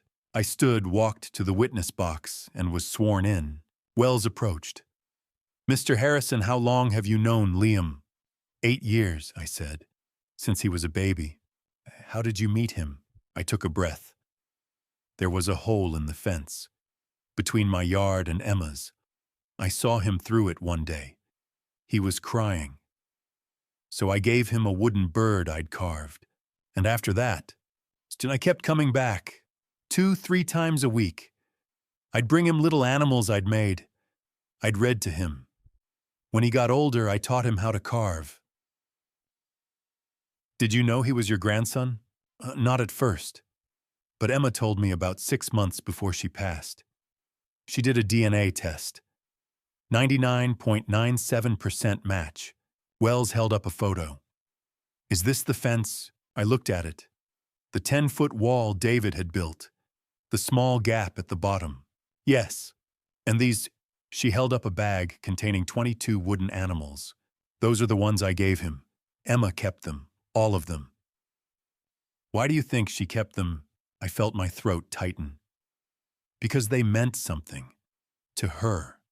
To Liam. They were proof that someone cared. Wells nodded.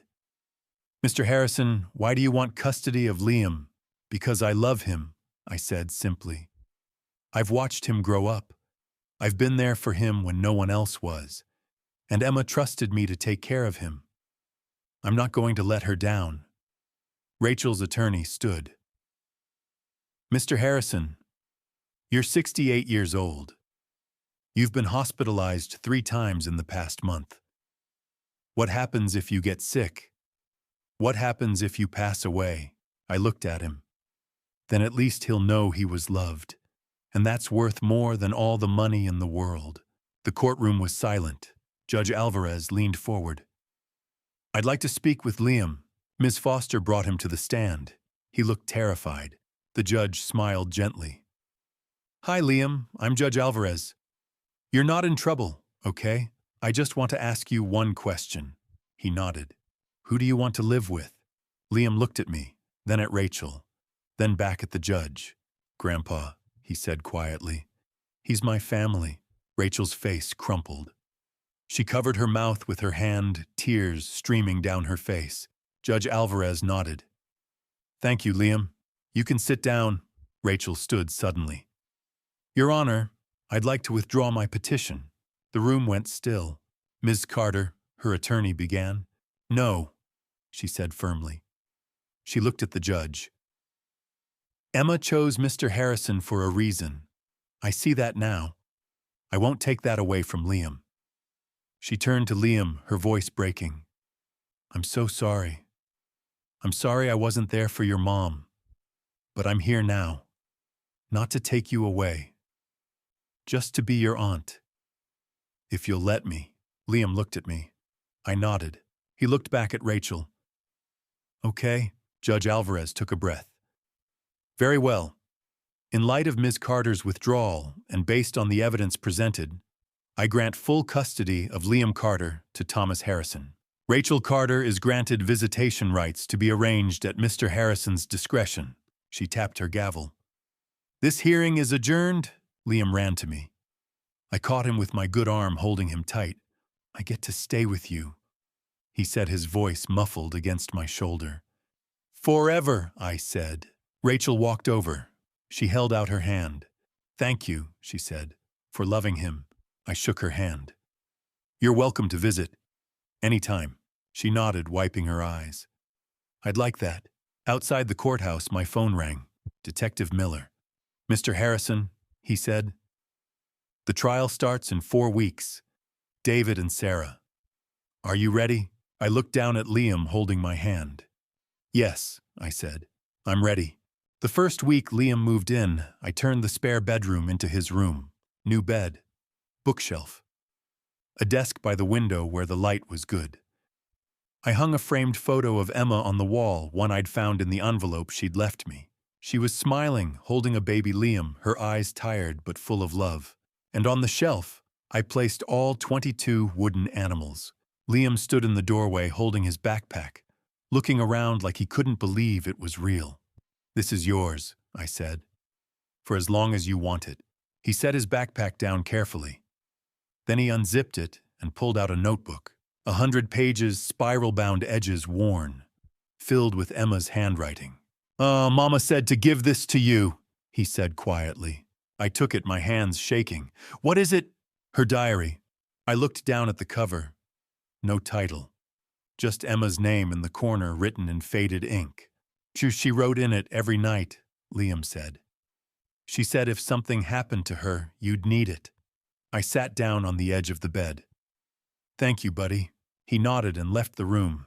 I opened the diary. January 15th, 2023. Sarah screamed at me in the driveway today, in front of Liam. She said I'd ruined their lives, that I was a liar and a stalker. I just stood there. I didn't know what to say. Liam asked me later why the angry lady hates us. I told him some people are just scared. But the truth is, I'm the one who's scared. June 22nd, 2023. 4th lawsuit. This time over a tree branch that fell into their yard during a storm. They're saying I'm responsible for property damage. My lawyer says it'll cost me at least $1,900 to settle. I'm running out of money. But I won't leave. Liam deserves to know his father, even if David refuses to acknowledge him. September 10th, 2023. I saw Sarah today at the grocery store. She was buying baby clothes. She smiled at me, like she'd won something. But I know the truth. She's faking it. I've been watching. She's never been to a doctor, never had an ultrasound. I don't know why she's pretending to be pregnant, but I know it's part of their plan to make me look unstable, to make me seem like the problem. December 3rd, 2023. I hired a lawyer today, Jennifer Wells. She's helping me write a will. I'm naming Thomas as Liam's guardian. I had a DNA test done just in case something happens to me. 99.97% match. Liam is David's son and Thomas's grandson. I'm also gathering everything I can about the 2015 accident, the hit and run. I found the old news articles. I have the dates. I have David's confession, or at least what he told me years ago. If something happens to me, I want the truth to come out. Michael Rodriguez's family deserves justice. February 14th, 2024. Sarah cornered me in the driveway tonight. She leaned in close and whispered, "If you don't leave, you'll regret it." I didn't say anything. I just walked inside and locked the door, but my hands were shaking. I know she means it. I know they're planning something. March 10th, 2024. I'm scared. I saw someone near my car tonight, a woman with blonde hair. I couldn't see her face, but I know it was Sarah. I don't know what she was doing, but I'm afraid. If something happens to me, if I die, it wasn't an accident. Please, Thomas, protect my son. Get justice for Michael's family. Don't let them win. I closed the diary. My hands were shaking. March 10th, 2 days before Emma died. She'd known. She'd seen Sarah tampering with her car, and she'd written it down. That evening, Liam came into the living room while I was sitting on the couch, the diary on the table in front of me. "Did you read it?" he asked. I nodded. "Some of it." "Can you read it to me?" I hesitated. "There are parts that might be hard to hear. I want to know," he said. I picked up the diary and flipped to a different page. One from earlier, before the fear set in. April 12th, 2022. Liam took his first steps today.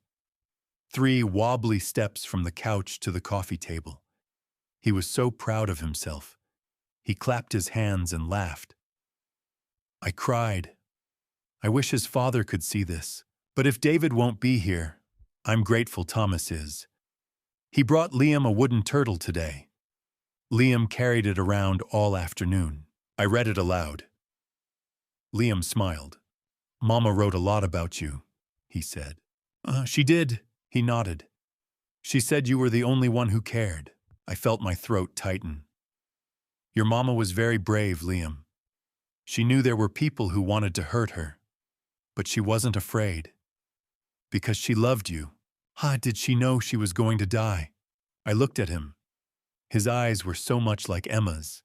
"I think she knew something bad might happen," I said carefully. "But she wasn't giving up. She was fighting for you. And for the truth." He crawled onto the couch beside me. "I miss her." "I know, buddy, I do too." 2 weeks before the trial, I met with ADA Catherine Santos. She was in her early 40s, sharp-eyed, no-nonsense. We sat in her office at the Hartford courthouse, case files spread across her desk. "Mr. Harrison," she said, "I'm not going to sugarcoat this. What we're dealing with here is one of the most calculated cases I've ever prosecuted." She opened the file.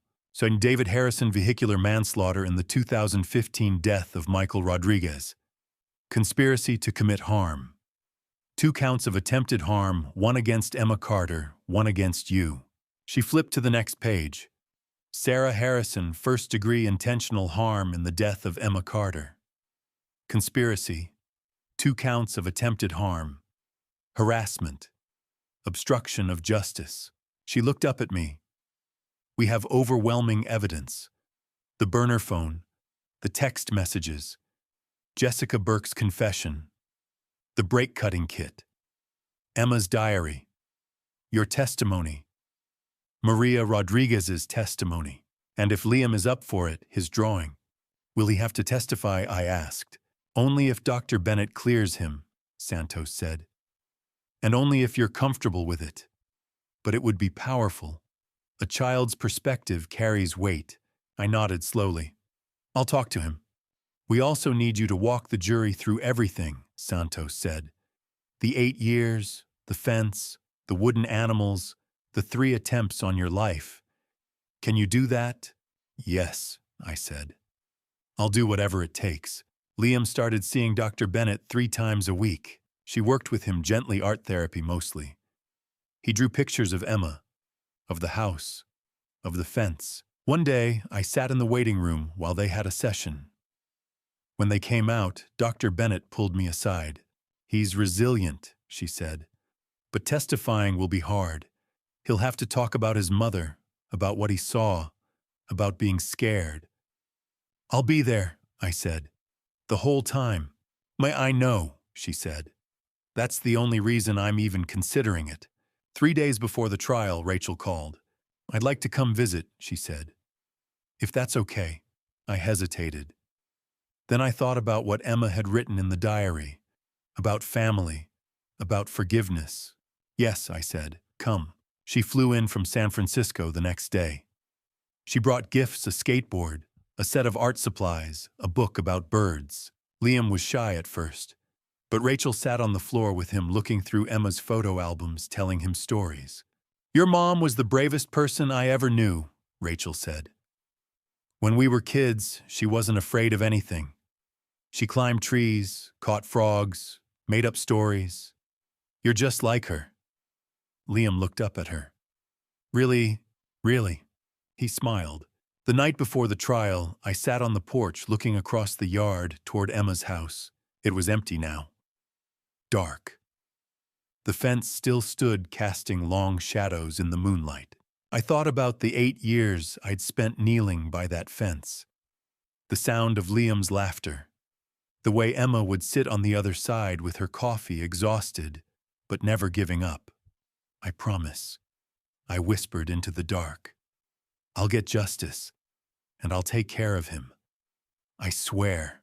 The next morning I put on my best suit. Liam came into the kitchen while I was making coffee. He looked small in his pajamas holding that stuffed rabbit. Good luck, Grandpa, he said. I knelt down and pulled him into a hug. This is for your mama. He nodded against my shoulder. I know. The courtroom was packed. Every seat filled. Reporters in the back row, cameras banned, but notebooks out. Maria sat in the 3rd row, her hands folded tightly in her lap. Rachel beside her, pale but steady. And at the front, behind the defense table, my son. David sat hunched in an orange jumpsuit, hands cuffed in front of him. He'd lost weight. His face was hollow eyes, sunken. He looked smaller than I remembered. Broken. Beside him sat his attorney, Richard Reed, a public defender in his mid-40s briefcase worn at the edges. At the other table, Sarah sat perfectly still. No tears, no emotion. Just cold, hard defiance. Her attorney, Lisa Morgan, was younger, sharper, already flipping through notes. Judge Patricia Coleman entered, 62, silver hair, no-nonsense expression. We all stood. Please be seated, she said. Her voice carried. We are here for the trial of David Harrison and Sarah Harrison, charged with multiple counts, including vehicular manslaughter, conspiracy, and attempted harm. The jury has been sworn in. We will now hear opening statements. She nodded toward ADA Santos. Santos stood. She walked slowly to the center of the room, her heels clicking on the polished floor. She looked at the jury, 12 ordinary people holding the power to decide my son's fate. This is a case about 2 people who thought they were above the law. Santos began.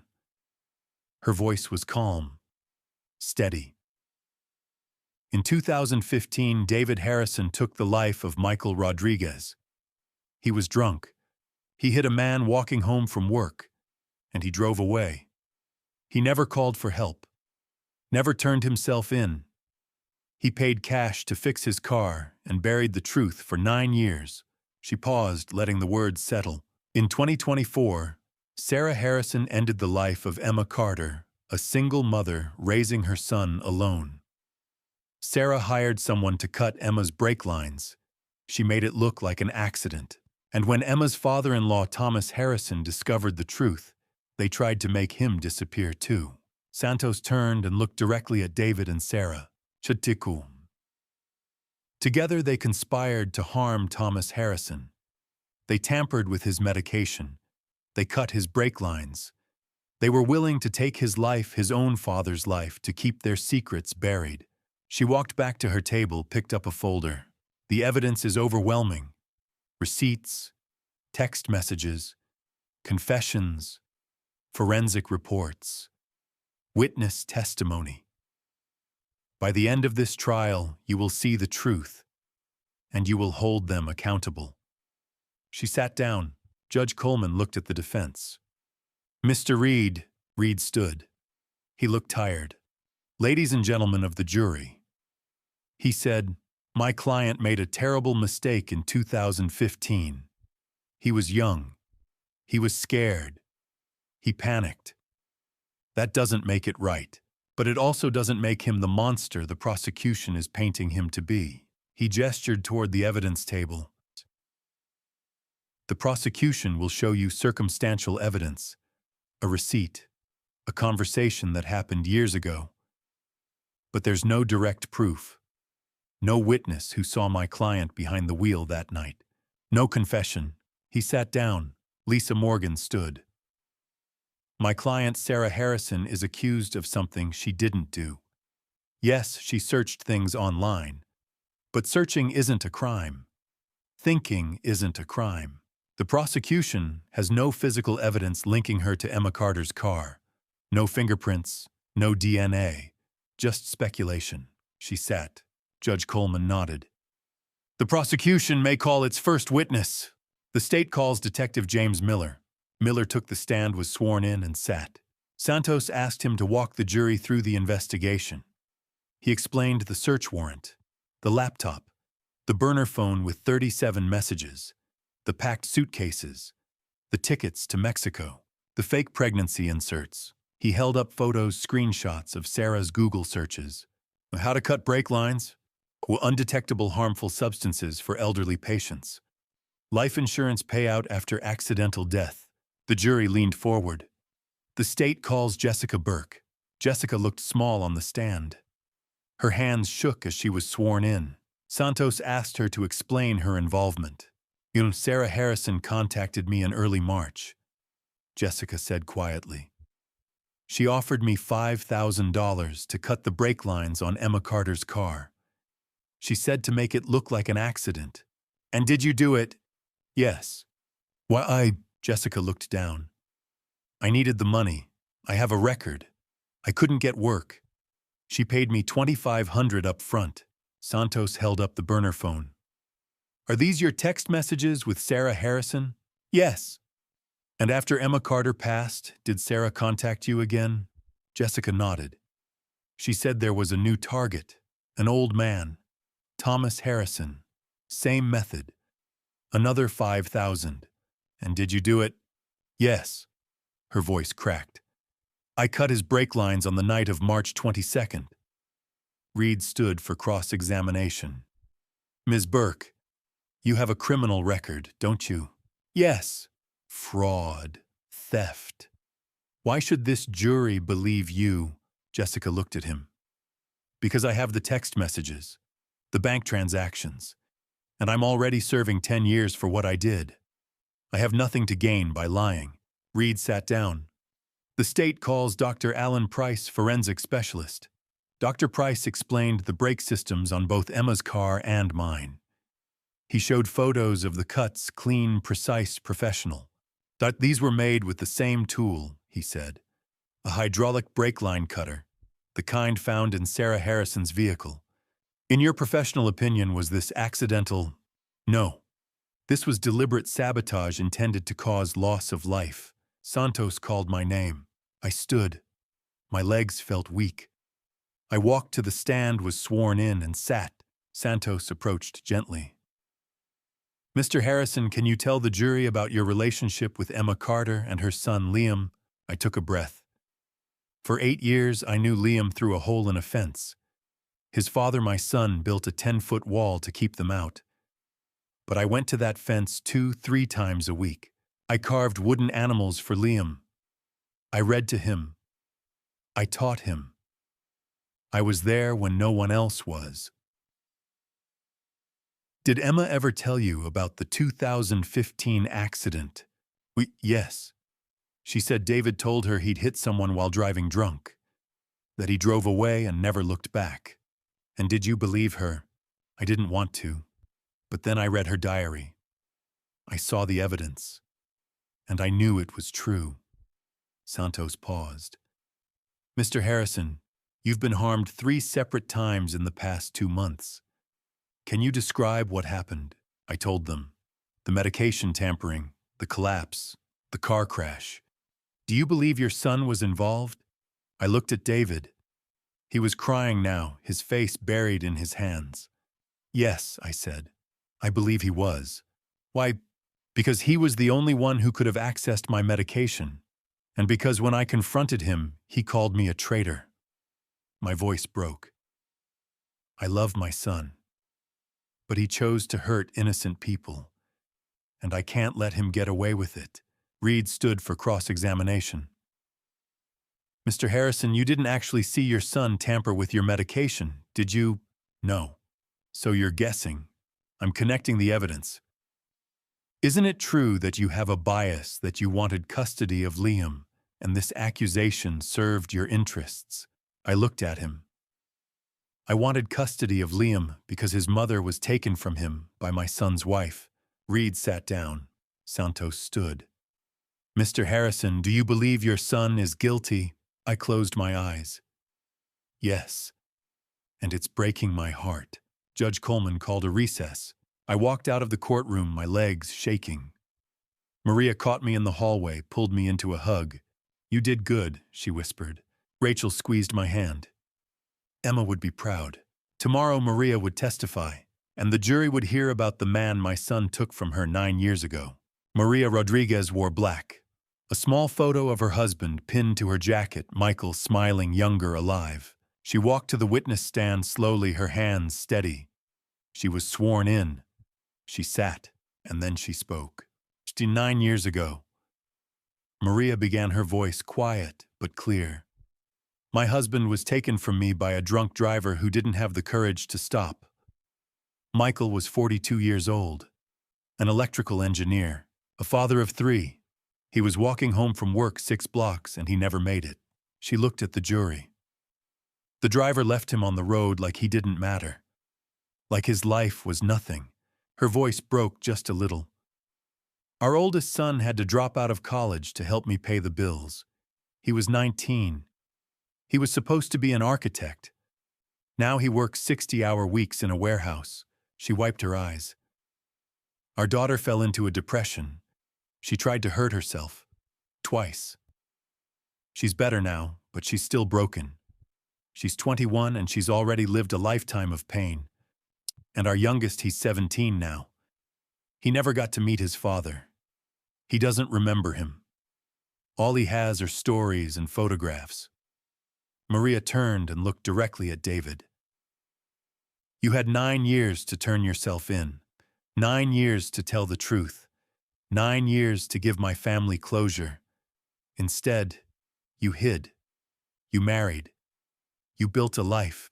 And when a woman, a single mother, moved in next door and threatened to expose you, you terrorized her." Her voice hardened. "You took my husband. You took my children's father. And you never said you were sorry. Not once." She looked back at the jury. "He deserves to rot." The courtroom was silent. Judge Coleman asked Reed if he wanted to cross-examine. Reed stood, looked at Maria, then sat back down. "No questions, Your Honor." Santos called 3 more witnesses. Emma's landlord testified that she was a good mother, always paid rent on time, quiet, respectful. A neighbor testified about the lawsuits, the fence, the way Sarah would scream at Emma in the driveway. Liam's second-grade teacher took the stand. Liam was a sweet boy, she said. But he was anxious. He worried about his mother constantly. He used to draw pictures in class, always the same thing. A woman with yellow hair, an angry face. He called her the angry lady. Then it was Liam's turn. Judge Coleman had approved a special arrangement. Liam would testify from a separate room via video link. Dr. Bennett sat beside him, her hand on his shoulder. I watched the screen as Liam appeared, small, scared, clutching that stuffed rabbit. Santos's voice came through gently. Hi, Liam. Can you tell the jury your name? Liam Carter. How old are you? 8. Liam, do you remember the night before your mama's accident? He nodded. Yes. Can you tell us what you saw? Liam looked down at the rabbit. I saw a lady by Mama's car. What was she doing? She was bending down, near the wheel. Santos held up a photograph. Liam, can you look at this picture? Do you recognize this person? Liam looked. Then he pointed. That's her. The angry lady. Are you sure? Yes. How do you know? Because Mama showed me her picture once. She said, stay away from this person. I remember her yellow hair. Reed stood for cross-examination. Liam, it was nighttime, wasn't it? Yes. And it was dark. Yes. So how can you be sure it was this woman? Liam looked at him. Because Mama told me to remember her. And I did. Reed sat down. No further questions. The next day, Reed made a decision that surprised everyone. He put David on the stand. David shuffled to the witness box in his orange jumpsuit, hands trembling. He was sworn in. He sat. Reed stood in front of him. David, can you tell the jury what happened in 2015? David's voice shook. I made a terrible mistake. I was 28. I'd been drinking with friends. I got in my car. I shouldn't have. And on the way home, I hit someone. He started to cry. I saw him. I saw him fall. And I panicked. I was scared. I thought I'd lose everything. So I drove away. Did you know the person had passed? No, not until the next day. I saw it in the news. Why didn't you turn yourself in? Because I was a coward. His voice cracked. I was scared, and I buried it. I paid cash to fix my car. I tried to forget. Reed paused. Did you have anything to do with Emma Carter's death? No. And did you try to harm your father? No. David looked at me, tears streaming down his face. Dad, I swear. I didn't know what Sarah was doing.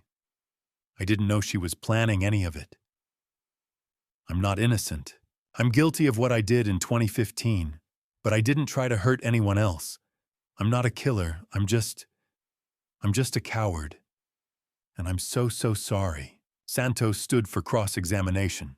She walked slowly toward David, her expression cold. Hannah, Mr. Harrison, you claim you didn't know what your wife was doing. I didn't. Chup, but you lived with her. You shared a home. You shared a life. Yes. You saw her searching the internet for how to cut brake lines. I didn't see that. Santos held up the laptop report. These searches were made on a shared computer, in your home. David looked down. You saw her withdraw $15,000 in cash 2 days after Emma Carter passed. Well, I thought she said it was for an emergency. You knew Emma was threatening to expose what you did in 2015. David was silent. You knew your father had evidence. You knew Sarah was capable of violence. And you did nothing. I didn't know. You didn't want to know, Santos said, her voice sharp. Because as long as you pretended you didn't see it, you could tell yourself you weren't responsible. But you were there. You benefited. You stood by while your wife ended someone's life. And then you stood by while she tried to end your own father's. She leaned closer. You're not a coward, Mr. Harrison. You're an accomplice. David said nothing. He just sat there, tears running down his face, hands shaking. Santos walked back to her table. No further questions. Lisa Morgan stood. Your Honor, the defense rests. Sarah Harrison will not be testifying. It was a smart move. Sarah's cold demeanor would have destroyed her in front of the jury. Judge Coleman nodded. Both sides have concluded witness testimony. Closing arguments will be heard tomorrow morning at 9 a.m. Court is adjourned. I walked out of the courtroom in a daze. Maria caught up with me in the hallway. You okay? I nodded, but I wasn't sure. He looked at you, she said quietly. Did you see? I saw. Did you believe him? I thought about David's tears, his trembling hands, his voice breaking when he said he was sorry. I don't know, I said. But it doesn't matter. He still let it happen. He still did nothing. Rachel appeared holding 2 cups of coffee. She handed me one.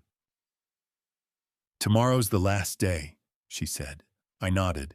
Tomorrow the lawyers would make their final arguments, and then the jury would decide.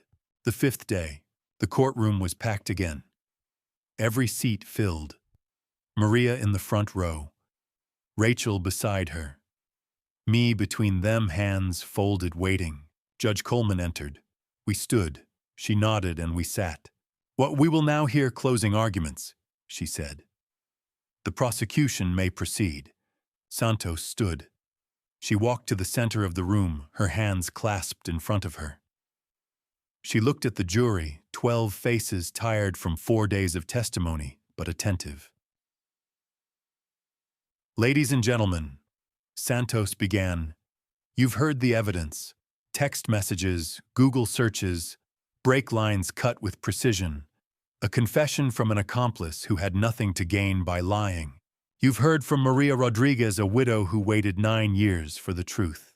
You've heard from an 8-year-old boy who pointed at the woman he saw near his mother's car the night before she was gone.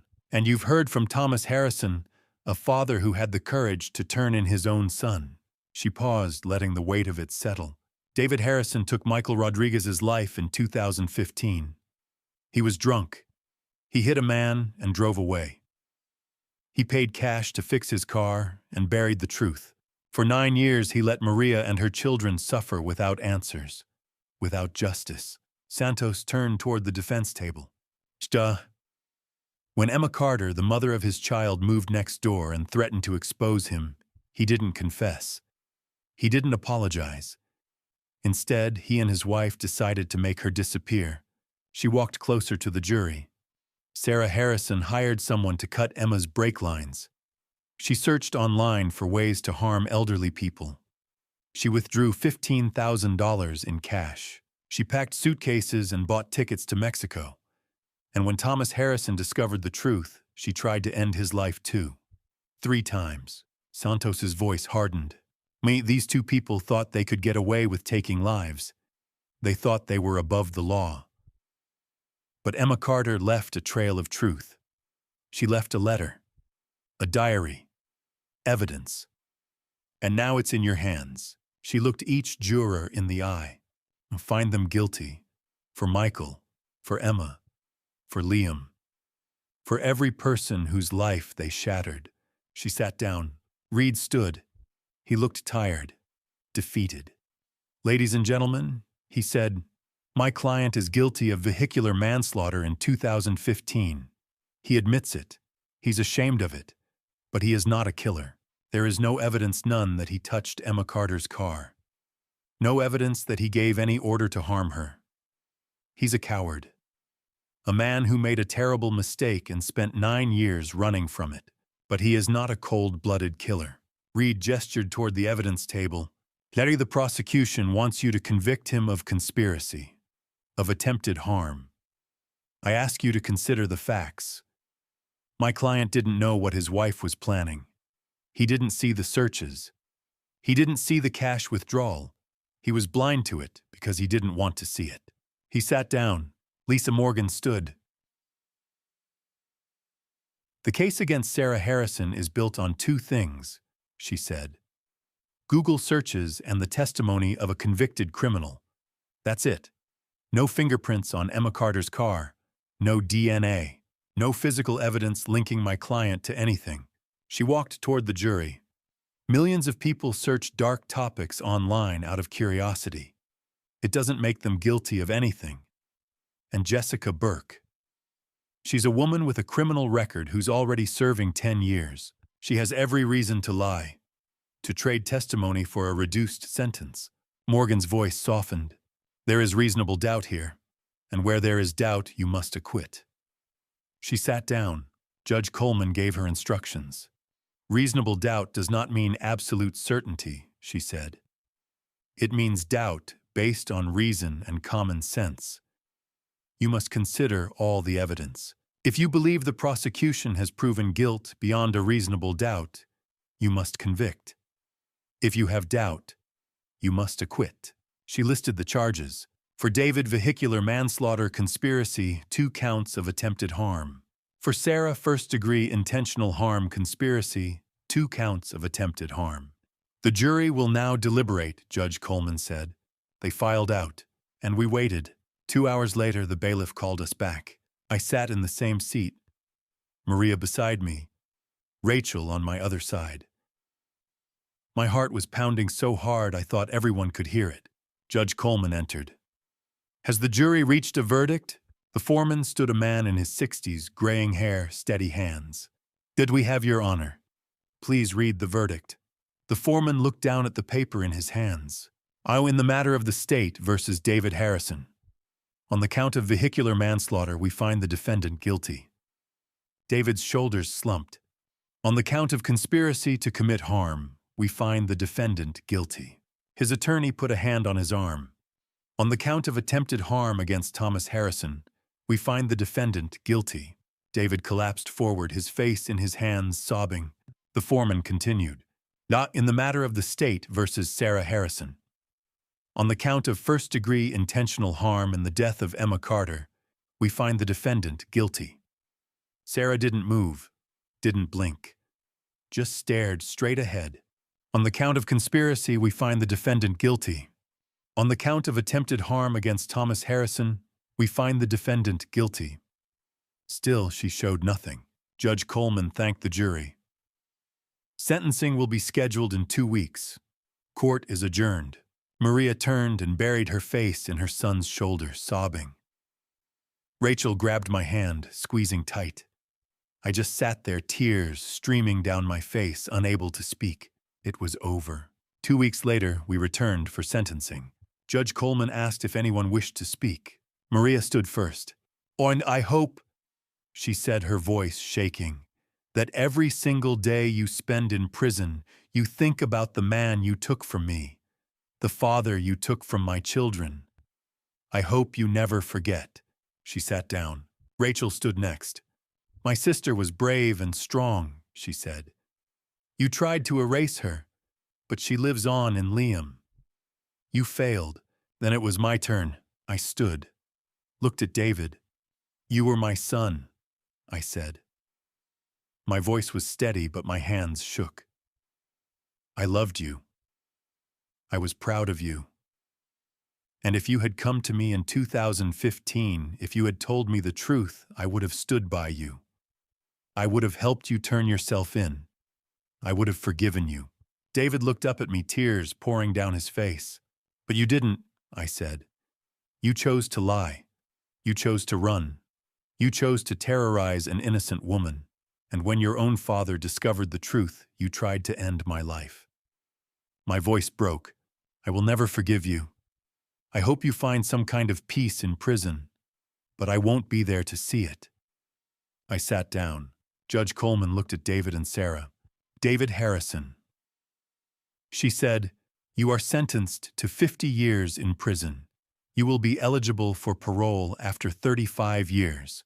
David would be 73. Sarah Harrison. Judge Coleman continued, you are sentenced to life in prison without the possibility of parole for the intentional harm of Emma Carter.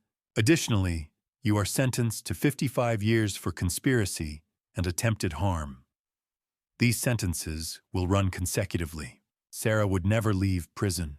David turned in his seat, looking back at me. "My dad," he said, his voice breaking. "I'm sorry." I looked away. Sarah was led out in silence, her face blank, her hands cuffed. Outside the courthouse, reporters swarmed. "Mr. Harrison, how do you feel?" I stopped, took a breath. "Justice has been served," I said. "Now I'm going home to my grandson." The cemetery was quiet, just the two of us and the white flowers. I knelt in front of Emma's grave, the grass damp under my knees. Liam stood beside me, holding a small wooden bird, the robin I'd carved the night before the trial. "Emma," I whispered, my voice thick. "It's over. They're in prison. Liam is safe, and I'm going to take care of him. I promise." Liam knelt beside me and placed the wooden bird at the base of the headstone. Then, in a small, shaky voice, he started to sing. "You are my sunshine, my only sunshine." His voice cracked. Tears streamed down his face. "You make me happy when skies are gray." I wrapped my arm around him, and we cried together, two people who'd lost someone we loved, holding on to each other because we had no one else. The first week was hard. Liam started therapy 3 times a week with Dr. Bennett. I enrolled him in 3rd grade at Hartford Elementary. He was nervous. He didn't know anyone, but I walked him to the classroom that first day, and I told him the same thing Emma used to tell him: "You're braver than you think." Rachel and Marcus flew in from San Francisco and stayed for 2 weeks. They helped me set up Liam's room properly, new bedding, a bigger desk, posters of planets and dinosaurs. Rachel cried every time she looked at Emma's photo on the wall. "She'd be so proud of you," she told me one night. "I hope so," I said. 3 months later, things started to feel lighter. Liam made 2 friends at school, Jake and Mia. They came over after school sometimes, and I'd make them sandwiches while they drew pictures at the kitchen table. I started a woodworking club at the community center. Just a few kids meeting once a week. Liam joined. We carved animals, picture frames, small boxes. Liam made a bird for Jake, a turtle for Mia, and a heart for his mother's grave. He also painted a picture of Emma. Her smile, her dark hair, the way she used to look at him, like he was the most important person in the world. We hung it in the living room next to the photo. 6 months after the trial, Maria invited me to a support group. It met every Thursday evening at a church hall downtown. Families who'd lost someone. People who were still searching for justice. People who'd found it and didn't know what to do with the emptiness that came after. I told my story about Emma, about David, about the trial, and people listened. Afterward, a man came up to me. His daughter had been gone for 3 years, hit and run, no leads. He shook my hand and said, "Thank you. You gave me hope." Maria and I started meeting for coffee once a week. We talked about our lives, our grief, our families.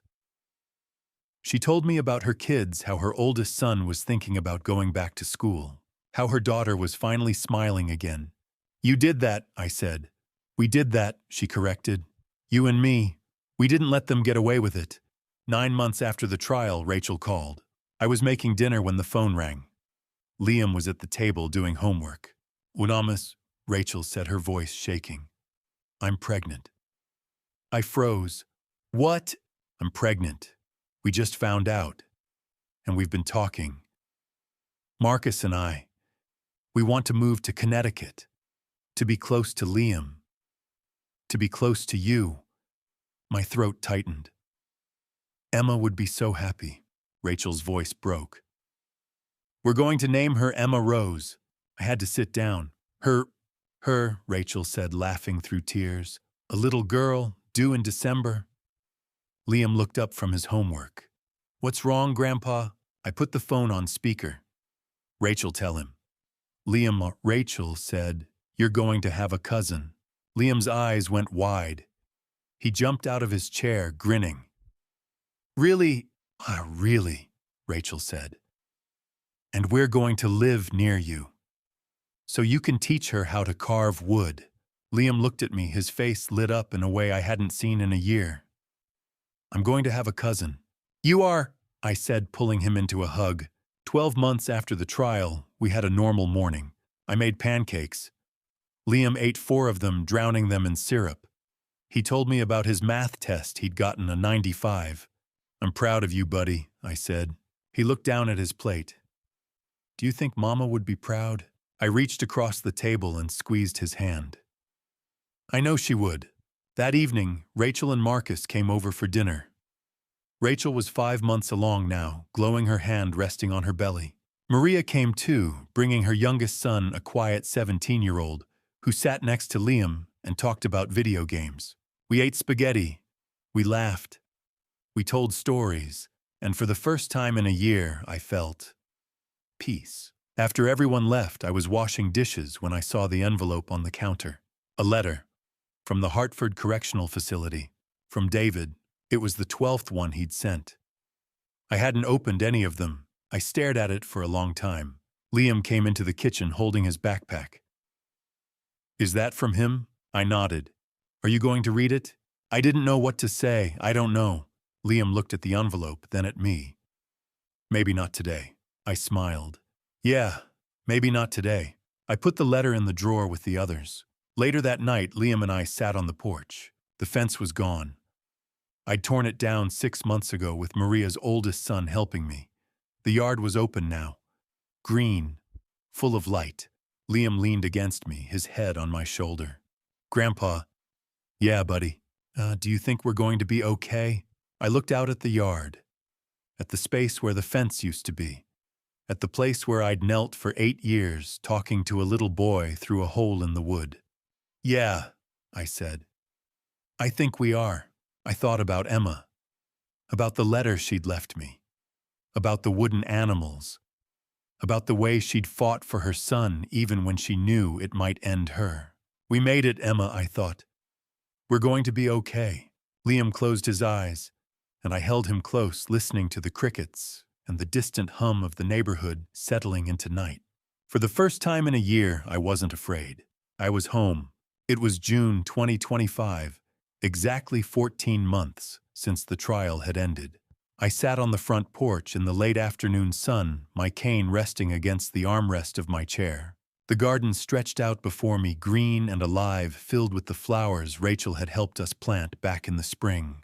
Where the old fence had once stood separating my yard from Emma's, there was now a handcrafted wooden bench. I had carved it myself over the course of 3 months, working late into the evenings after Liam went to bed. Engraved along the backrest were the words, "Where strangers became family." I ran my fingers over the letters, smoothing the grain. Emma would have liked it. The screen door banged open, and Liam came running out, his backpack bouncing against his shoulders. His face was flushed with excitement, his hair sticking up in all directions. Grandpa, look." He thrust a blue ribbon and a certificate into my hands. I won first place in the Young Artist competition. I studied the certificate carefully. Liam Carter, first place woodcarving division, Hartford Elementary School, grade 3. My chest tightened with pride. This is incredible, buddy. Your mom would be so proud of you. Liam grinned, his eyes, Emma's eyes, sparkling in the sunlight. Do you really think so? I know so. The school ceremony. The award ceremony was held in the school gymnasium the following evening. The bleachers were packed with parents, teachers, and students. I sat in the front row alongside Rachel, who was visibly pregnant, at 7 months, her belly round and full beneath a soft blue dress, and her husband, Marcus. Maria Rodriguez sat beside us, her youngest son fidgeting in the seat next to her.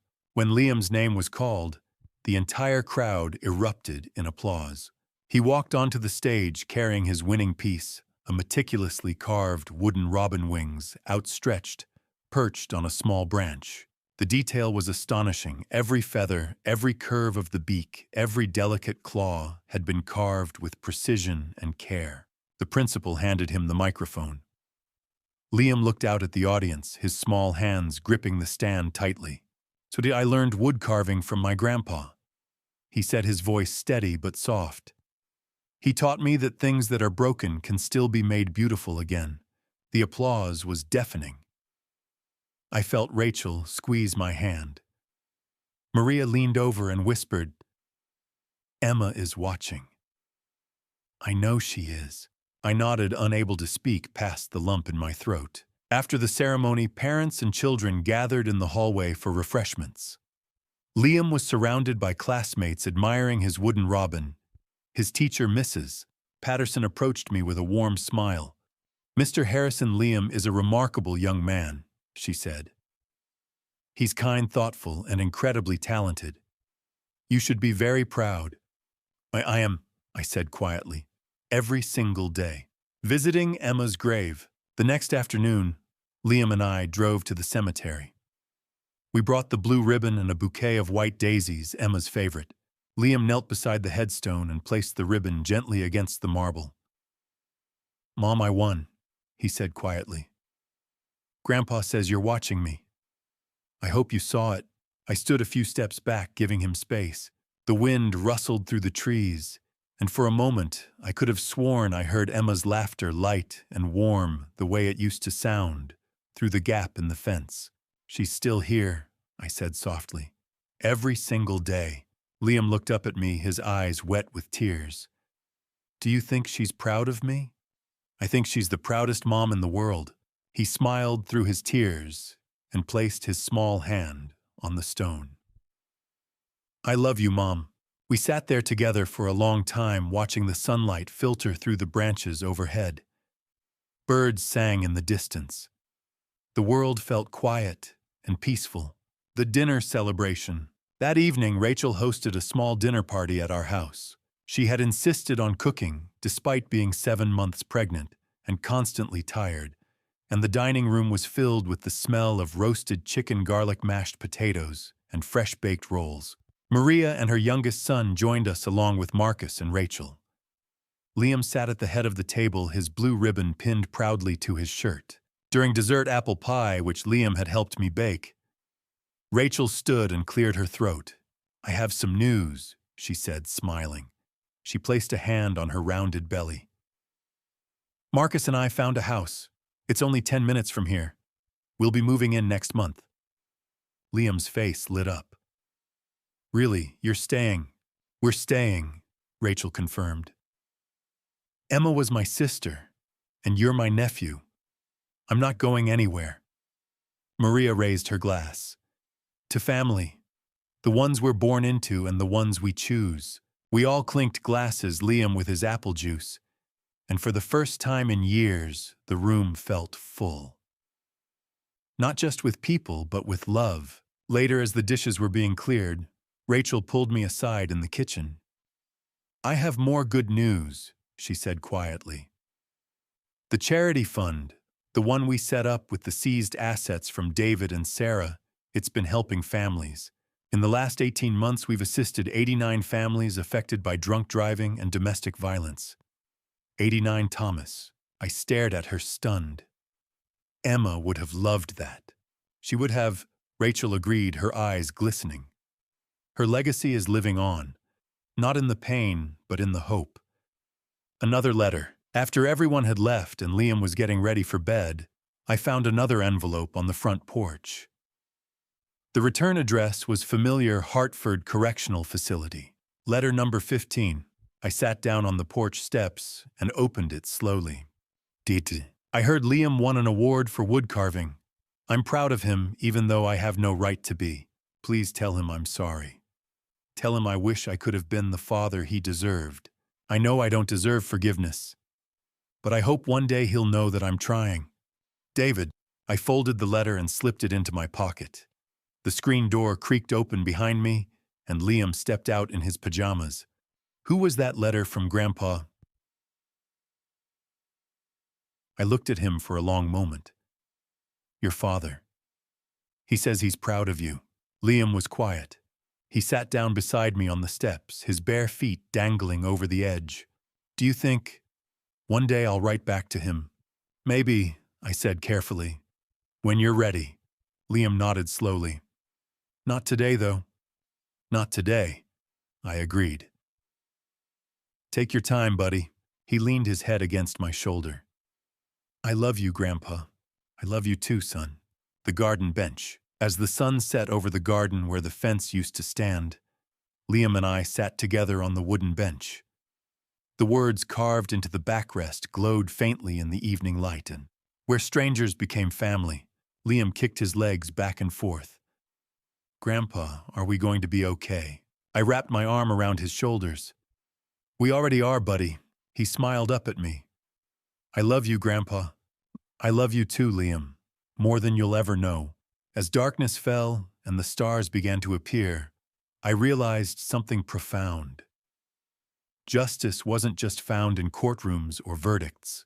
It lived here in the laughter of a child, in a family rebuilt from broken pieces, and in a love that no darkness could extinguish. Emma's legacy lived on.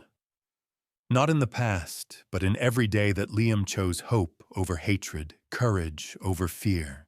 And that, I thought, was the truest justice of all. The phone call came on a Tuesday morning in September, 3 months after Liam's award ceremony. I was in the garage teaching Liam how to sand the edges of a wooden picture frame when my cell phone buzzed against the workbench. The caller ID read, Hartford Correctional Medical Unit.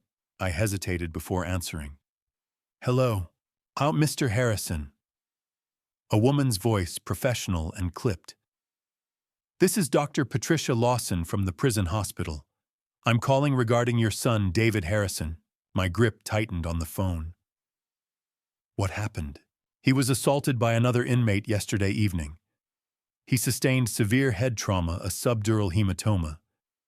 We need to perform emergency surgery, but we require consent from his next of kin. I closed my eyes. Why me? You're the only immediate family member listed in his file. His wife is incarcerated and legally cannot provide consent. We need you to come in and sign the authorization forms as soon as possible. I looked over at Liam, who was watching me with wide, curious eyes. I'll be there in an hour. The prison hospital. The correctional medical facility was a cold, sterile building attached to the main prison by a reinforced corridor. A guard escorted me through 3 security checkpoints before leading me to a small consultation room where Dr. Lawson waited with a clipboard. Hi, Mr. Harrison, she said, extending her hand. Thank you for coming so quickly. Your son is in critical condition. Without surgery, he may not survive the night. What are his chances if you operate? 70% survival rate. But there's a significant risk of permanent neurological damage, memory loss, motor impairment, cognitive decline. I nodded slowly. Can I see him first? She hesitated, then gestured to the guard. 5 minutes. David lay in a hospital bed behind a reinforced glass partition, his face swollen and covered in bandages. His left eye was nearly shut, and thick white gauze wrapped around his skull. An IV drip fed into his arm, and a heart monitor beeped steadily beside him. When the guard opened the door, David's one good eye focused on me. His lips trembled. Dad. His voice was barely a whisper. I'm sorry. I don't want to die. I stood at the foot of the bed, my arms crossed. I said nothing. Please. Tears slid down his bruised cheeks. Give me a chance. Why should I save you? The words came out harsher than I intended, but I didn't regret them. He swallowed painfully. Maybe. If I live, I can spend the rest of my life trying to make things right. I stared at him for a long moment. This man, my son, had destroyed so many lives. Michael Rodriguez, Emma Carter. He had tried to destroy mine, and yet standing there in that prison hospital room, all I could think about was Liam's question from a few weeks ago. Grandpa, do people ever really change? I turned toward the door. I'll sign the papers, but not for you. I'm doing this for Liam. He deserves to know that his father is still alive even if he never sees you again. But I will never forgive you. David's voice cracked. Thank you. I didn't look back. The surgery. Dr. Lawson met me in the hallway with the consent forms. I signed them without reading the fine print. The surgery took 4 hours. David survived, but the doctors said he had sustained mild neurological damage, his short-term memory was impaired, and he would need months of rehabilitation. I left the hospital that evening and never visited again. The letters. Over the following weeks, I thought about the 12 letters David had sent over the past year. I had left the first 11 unopened, stacking them in a drawer in my office. I didn't want to read them. I didn't want to hear his excuses or his apologies. But one evening in late September, Liam came into my office while I was organizing some old files. He spotted the stack of envelopes on my desk. "What are those, Grandpa?" "Letters," I said simply. "From your father." Liam's face grew serious. He looked down at his hands.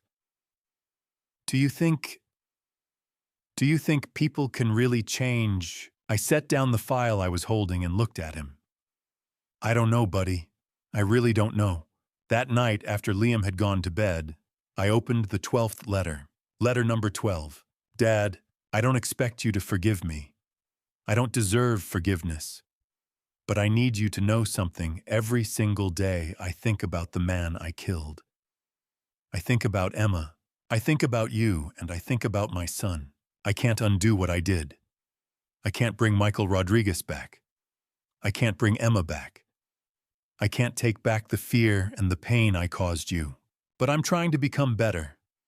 I've started therapy here, cognitive behavioral therapy. I volunteer in the prison library. I help other inmates learn to read. It's not enough. It will never be enough. But it's all I can do. Please tell my son that I'm sorry. Tell him that I wish I had been brave enough to be his father. Tell him that he deserves better than me, and that you are the father figure I never was. I don't ask for your forgiveness. I only ask that you tell him the truth." David. I sat at my desk and wept. Not for David, not for the son I had lost, but for the man he might have become if he had made different choices. When I looked up, Liam was standing in the doorway in his pajamas. "Grandpa, are you okay?" I wiped my eyes quickly. "Yeah, buddy, I'm okay. Just thinking about your dad." Liam walked over and stood beside my chair. "Do you think he's sorry?" "I think he is. But being sorry doesn't fix what's broken." Liam nodded slowly. "Can I read his letter someday?" "When you're ready." Liam's reply. A few weeks later, Liam came to me with a folded piece of notebook paper. "I wrote something. Can you send it to him?" I unfolded the paper and read. "I don't call you Dad. Grandpa says you did bad things and that you're sorry. I don't know if I forgive you, but I don't hate you either. My mom taught me not to hate people. I'm doing good with Grandpa. We carve wood together and he makes me pancakes. Maybe one day I'll visit you. But not now. Liam." I sent the letter along with one of my own. "Your son has written to you. Read it carefully. He is stronger and braver than you ever were. Don't disappoint him again. Thomas Harrison." Letting go. That evening, Liam and I stood together in front of the fireplace. I held the stack of 11 unopened letters in my hands. "Are you sure about this?" I asked him. He nodded. "The past is over, Grandpa. We move forward now." I tossed the letters into the flames one by one. We watched them curl and blacken, the ink bleeding into ash. Liam took my hand. "We're going to be okay, right?" I squeezed his hand. "Yes, buddy. We're going to be better than okay." And for the first time in 2 years, I believed it. Looking back, I see my greatest mistake wasn't trusting my son. It was staying silent when I knew something was wrong. I ignored Emma's fear. I dismissed the evidence before my eyes. I chose comfort over courage. Don't be like me. If you see someone suffering, speak up. If something feels wrong, investigate. If a child needs protection, act even when it costs you everything. This is one of those grandpa stories that changed everything. Like all true family story moments, it taught me that grandpa stories aren't just about the past. They're about choosing right over wrong. My family story nearly ended in tragedy, because I stayed silent too long. Now I share these grandpa stories so others won't make my mistake. God gave me a second chance with Liam. This family story became my redemption. Don't wait. Don't ignore. Don't stay silent. The cost is too high. Thank you for walking with me to the end of this journey.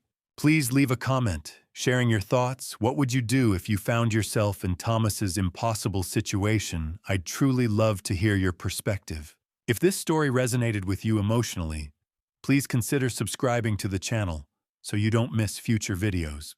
A gentle reminder, while inspired by real social issues and true events, certain elements have been dramatized for storytelling purposes. If this content doesn't align with your preferences, feel free to explore other videos that may be a better fit.